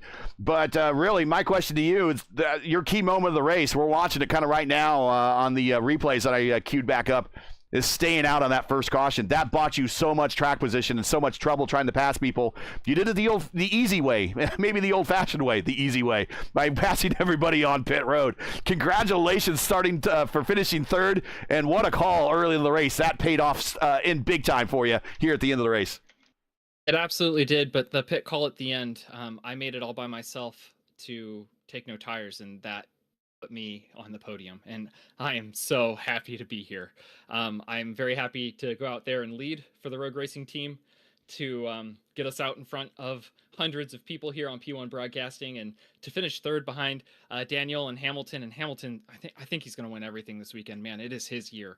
To even be in the same zip code as him is an accomplishment, and I am so proud of the effort and the practice that me and my teammates have put in this week, and them enabling me to be bold and take strategy calls that I think will work well. And today they played out in my favor. So I'm very, very happy to showcase my brain and my right foot and my hands. Jacob, you got any questions for your teammate? No, man, just go celebrate this one. I know how much you've been working for this week, and honestly, the whole last year. Just go celebrate, man. I will indeed. No milk for me, but I'm going to have a good night. Ryan, any questions for P3 tonight? Well, Clendy, I'm used to seeing you, take wins in the Horizon series, and you won the championship in that league. What is it like, being pretty much day in, day out in the IndyCar and to finish third in the biggest stage that the service has to offer? I love this car. I love this community. It is the best racing in the world. Anyone who has never tried it needs to try it. It is life-changing. I love my team. I love my sponsors. I hate this stupid rectangle, but it treated me right today. So it has 8 turns, not 4. And I feel accomplished and so grateful to be accepted and invited to so many leagues with so many great drivers, and to see nearly none of them on the track with me today is unwelcome, right? It's unfamiliar. I think Muhammad and I and Tanner and I and Sab and I are the only 3 in here that I race with commonly in my leagues. Hamilton and I race often in the fixed series. Same with Lichtenberg. He races a lot on Monday nights when I used to race there prior to doing the broadcast with Murphy. So, everyone else in this split, I don't know. A lot of unfamiliar names for me. But to come out here and represent for all the league racers and all the fixed warriors, the fix-it warriors, to represent them as hopefully the points leader and hopefully champion of all of those leagues, To finish P3 behind two really, really bad dudes means a lot. I feel like I threw away my first attempt to podium last night, and I'd like to publicly apologize to anyone who feels like that race may not have ended the way they wanted to. But, you know, we all can learn and grow and become better people and put things behind us. And from that point on, you know, we win, we learn, we live all together on this sim. And the IndyCar itself is a beautiful, beautiful thing. So I cannot wait to be here at Indianapolis in 2 weeks and some change and watch them rip around here at 230 plus miles an hour. It's going to be a blast. And I might just bring a little bronze medal along. Darby, you have any questions for him real quick before we let him do shout outs? Yeah, real quick, I was just wondering, so, you know, your third place going into the final handful of laps and learning now that you're on old tires, I mean, were you looking to make a heavy push for the lead there, or were you just trying to hold the position on the podium with that i5G car right in your tail? Yeah, so both. The first caution came out with me in the lead, right? I had made that bold 3-wide pass twice, once on the bottom and once on the top, and both times I thought it worked out for me. But Daniel's tires were good enough to double swap past me and Hamilton both. I knew that if I had the lead, I had a good chance of holding it or holding second. And the cautions and the restarts just fell at unfavorable times for me. I needed it to go green from the point that I took no tires because I would have been in the lead and could have dictated the race a little bit better. Or I could have made a really stupid move and blocked both Hamilton and Daniel when I went to the outside, and then Daniel got back around me and Hamilton after we started swapping. So when Daniel went past me while we were swapping 3 wide to the bottom, if I had blocked him or stymied his run somehow, that was the only way I was going to finish better than third. I would really love to shout out Brendan right now. He had an opportunity to absolutely clean me out in turn 4 on one of those restarts, and he lifted for me. And that is a class act. That is why he is a community champion. That's why he has so many followers on Twitch. So if you don't follow Brendan Hyperstar on Twitch, go do it right now. That's my plug for him. Any other shout outs before we let you go so we can get to the other two guys? So they're probably wondering what the heck's going on up there. It's the best day of my life. Yeah, I just want to shout out Techtopia Systems, who's the presenting sponsor of Tuesday Night Fixed Top Split on P1 Broadcasting, where I make fixed oval track guides for those races. I've had a bit of a break because all the 3 tracks we're going to, Indy, Iowa, and Auto Club, have guides already, and they're not too different than they were before. I'm probably going to make a video about my experience today because this was awesome. Shout out to Segerman Farms, my #1 fan, Craig Segerman, all my friends and family, all the way across the world, wherever you may be. I'm so glad to have delivered here in the month of May. I no longer feel like an imposter. Thank you very much. Have a great night. Congratulations. Go celebrate. We'll catch you at the next one, Clindy. I didn't even drag him out. He just jumped himself out. Let's bring up Daniel Ferguson up here. Give him some equal time as well. Daniel, we talked last night over on the Elite Racing Network for the Elite Racing League's Warriors for Peace Indy 500. Except tonight, one position better. I had a little bit better of a start and came home second this time. Congratulations. You are no longer sneaking up on anybody, my friend. Thanks, guys. Yeah, it was a good race. Thankfully, not having to start from mid-20s tonight, and then been grinding all week to move our way up. We got a car starting on the front row tomorrow, and then I'm starting P12. So hopefully we can do one better tomorrow. Were you able to learn anything from last night? Last night, the conditions were a lot hotter. Today, they were a lot cooler, at least when it came to track temp. Did you find it a little bit easier to race versus last night, or is there any comparison, or maybe just a couple of cautions was the only difference from last night to this night? Well, last night was definitely a lot more about the fuel strategy. We were going long early in the race today, but the cautions obviously made it a sprint race towards the end, and working with Hamilton throughout the entire race really opened my eyes, especially to the world of swap drafting efficiently. Is that the first time you've really worked with Hamilton? Have you worked with him before, other than maybe a little bit last night? We've kept in touch over the last year or so, but this year he's definitely worked with us a lot more on the fixed side. Obviously opens whole entirely different story next year, but or next week. Yeah, those are the tightly held secrets right there. Oh yeah. Real quick around the horn from the rest of our broadcasters. Jacob, got any questions for Daniel for finishing second today? What do you take away from this race going into next week? I know obviously the setups are going to be completely different, but is there anything that you feel like just running these races gets you prepared for next week? Definitely learning to like be patient. The race will come to you if you stick to your strategy. Just going along, and obviously at the beginning of the race, everything was stacking up with the entire field fuel saving, but yeah, as the race began to spread out, we slowly moved up the field as well with good pit stops and everything. Yeah. Ryan, anything for Daniel here for finishing P2? Yes. So Daniel talked about patience, and for a large portion of this race, you were at the front of the field swapping back and forth with Hamilton. What's it like being in that scenario where you're so far away from even the last fuel stint? You're thinking about having to work with someone that eventually you have to pass. Well, it's always in the back of my mind, like at some point I've got to race one of the best IndyCar drivers on the service. And unfortunately, he did get the best of me on the last lap. I had the chance to maybe just let him by into turn one, but then we could have brought the other two in. And finishing P2 after this week has been pretty good. Darby, any follow-up? Almost got him as well. Yeah, you did. Darby, any follow-up? Yeah, I would just say, watching those last couple laps, amazing racing, really all race.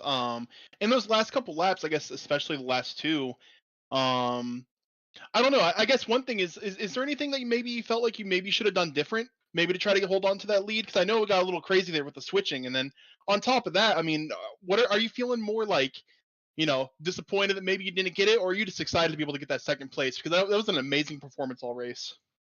It's definitely a mix of emotions. Like, I'm very happy with P2, don't get me wrong, but I feel like if I had more experience in the IndyCar, then it could have maybe made a different decision heading into the last couple laps.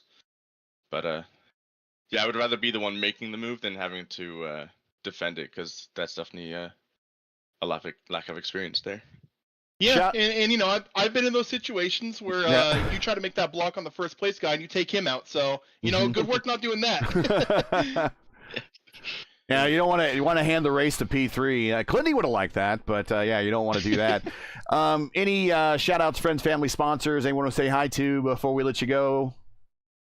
Well, I do want to say great race by Kyle, taking a big risk, not taking tires at the end there. Yeah, it was a great race by him as well. Very well ran. Big shout out to all the Dubasari guys. Definitely been a big grind this week. I'm looking forward to doing it all again next week.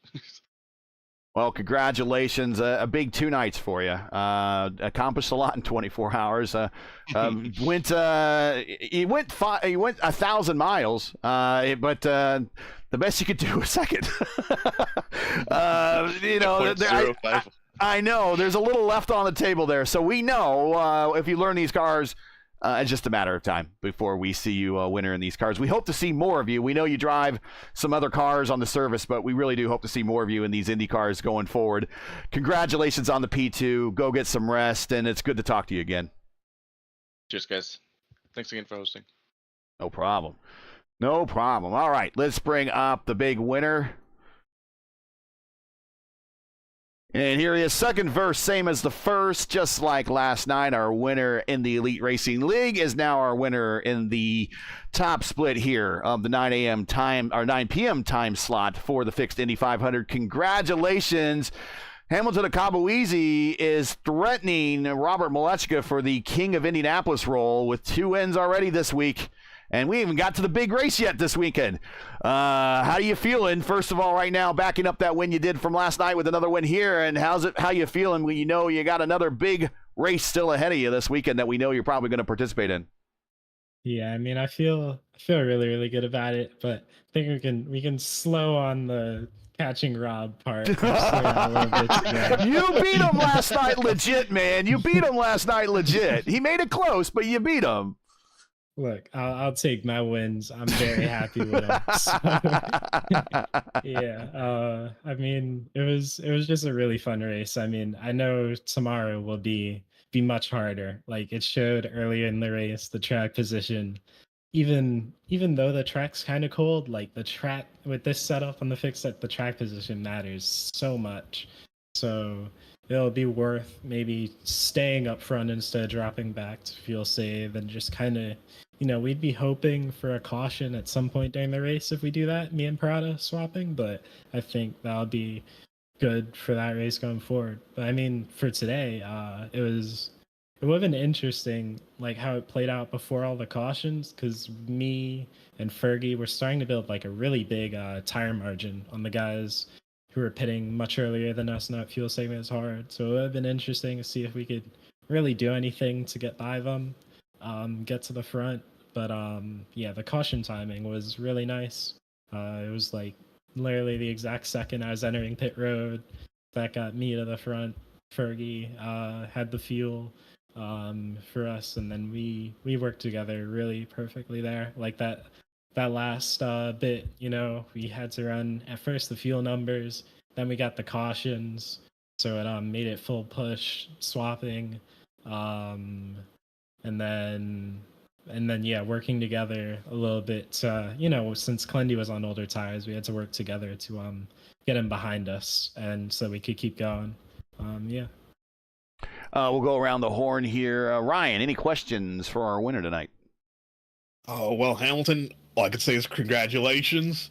And obviously you mentioned, well, we all mentioned that there are other races that you're going to enter this weekend, and no two races at Indianapolis are the same. You mentioned that track position's a takeaway, but how much did thinking on your feet play into a role, especially in tonight's race with the caution just outside of 30 to go, and what was your mindset thinking that you could have to save fuel to make it to the end before we had the next caution? Yeah, me and Fergie had to do a lot of that. We were like thinking about fuel numbers. Like we had landed on like swapping for the lead in map 4. Then we got the first caution. Then it was swapping for the lead in map 2. Then we get the later one. Then it's just full push. But we had to do a lot to think. Like from the beginning of the race, it was obviously just fuel save, go long, build a tire margin. But then, yeah, with that, we short filled on the stop to stay in front of Alex when that was a thing. It was just a lot of communicating, like what we need to do with each caution. When Clendy was in the lead at the cautions, to get back by him, all that. Yeah. Real quick, my follow-up before we toss it over to Jacob. You saying we a lot. Were you in comms with Ferg for this race? I don't know if you were in comms with him in the ERL race last night. Were you always working with them, or was this all unspoken as we're racing in the racetrack, realizing that this is the guy I'm going to be racing and we're just going to work together? No, we were in a call working together. I mean, there we go. Okay. 8 other people in the call, but not in this race. Not 8 other people in this race. Mission control. It was quite loud, so. Sure. Was Nick in the call? Sudik?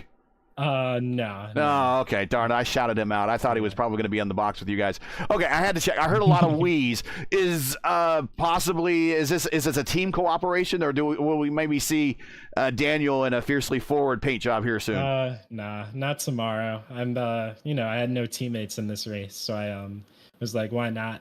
But tomorrow I'll be with Kevin, who's in the race, and then whoever else is around on Fiercely Forward for us. So yeah, it was kind of just for this thing.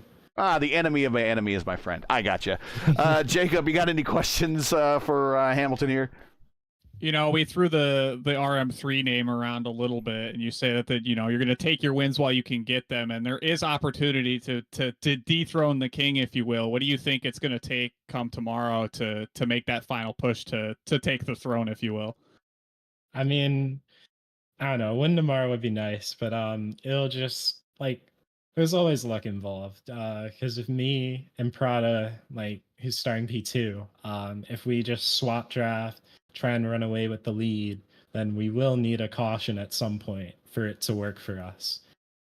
So it's like you don't want to drop back and fuel save and then you lose your track position, caution comes out, you're stuck there. So it's just yeah, we'll do as much as we can. Obviously I won't have comms with him, but we both know what we need to do as top two. It's everyone knows that if you're top two you gotta swap draft.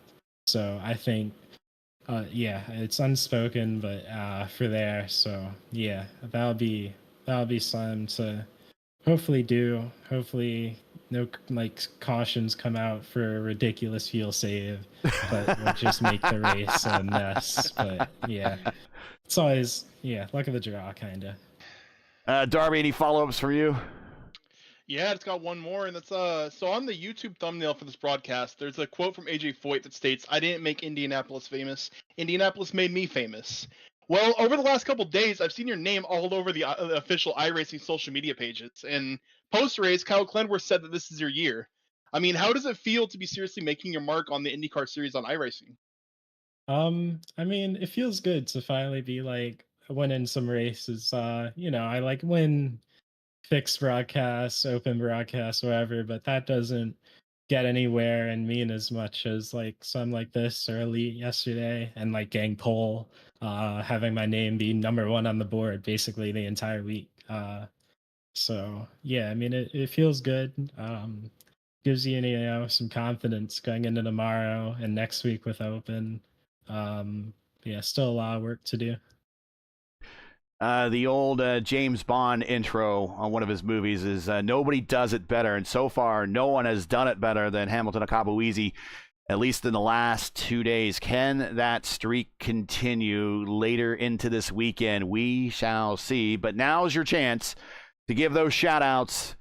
It might be your last chance, or it might be just another chance that is on the win board for Hamilton later this weekend. So go right ahead. Well, hey, I'm not going to die. There will be more chances.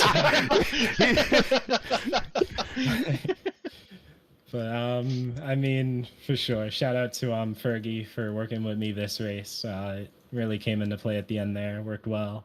Shout out Fiercely Ford for, Kevin getting in at the last qualifying slot to make it into the field in 32nd, or I think 30th. So, yeah, I mean, shout out Fiercely Ford, the guys over there that have been testing. It'll mean a lot come next week with open.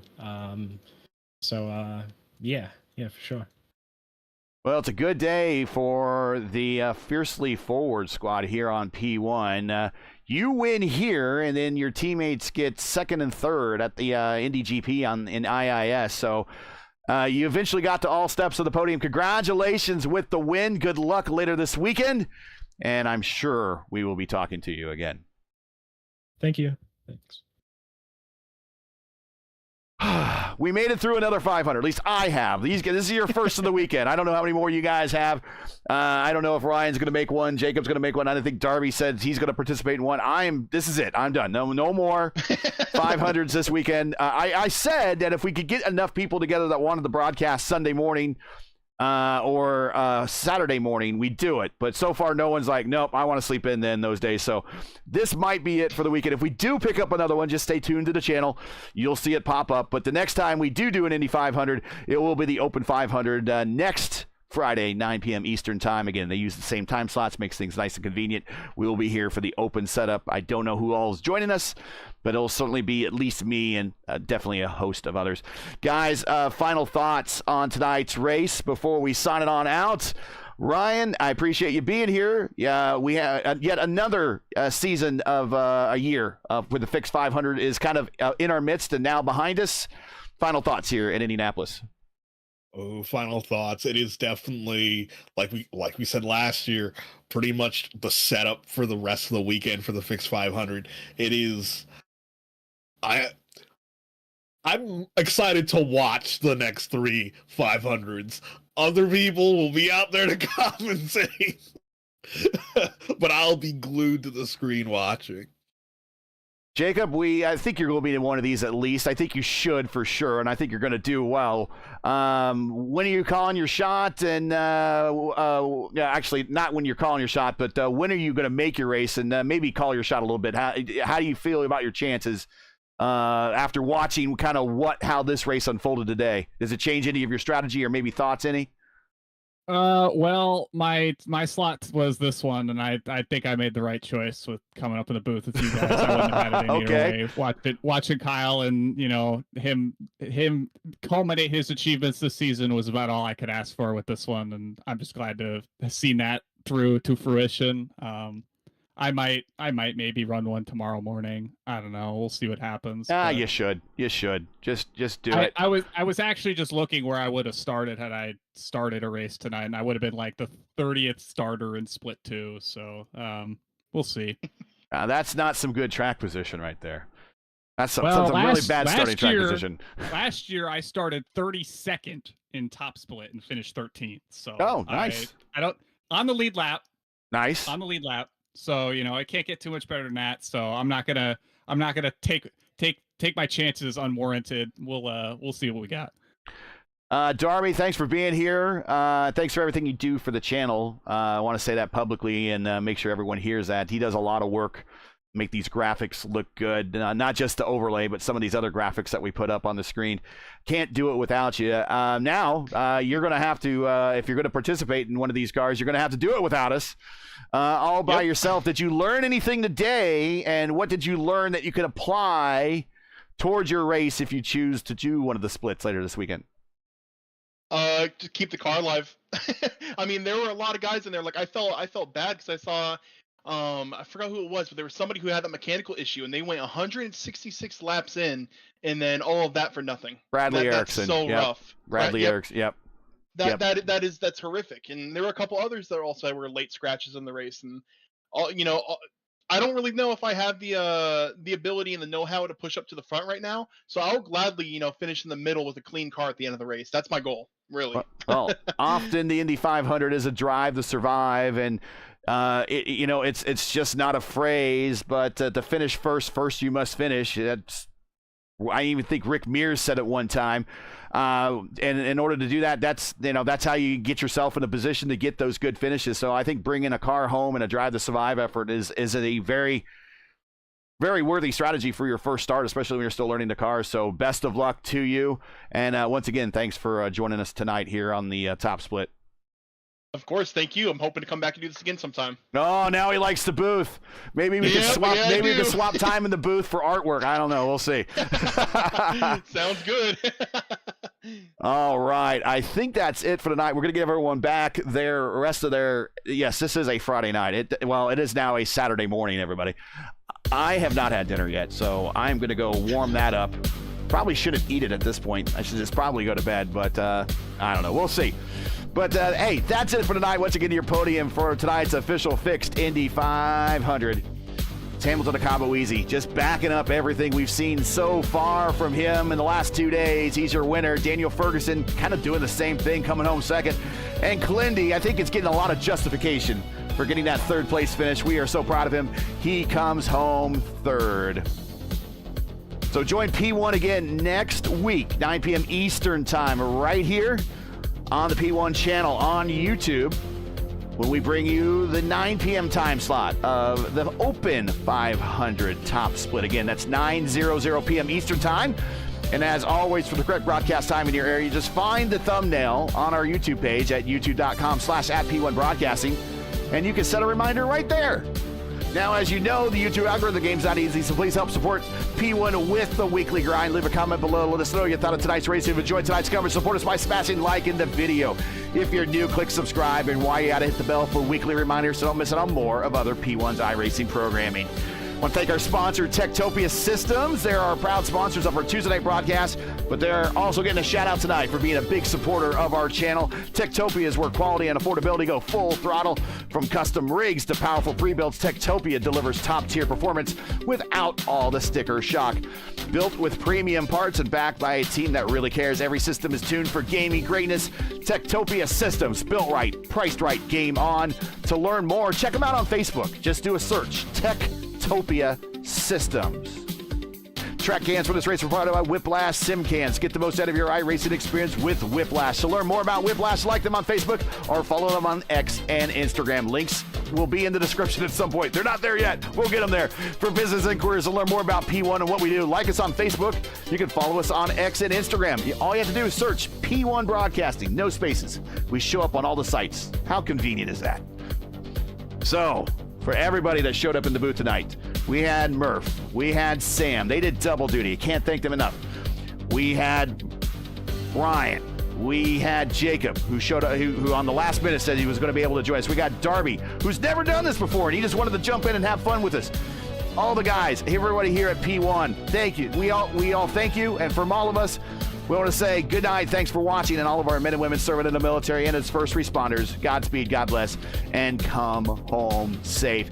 Catch us again right here next week, 9 p.m. Eastern Time, for the Open 500 top split right here on P1 for our next race. Good night, everybody. Thanks for coming.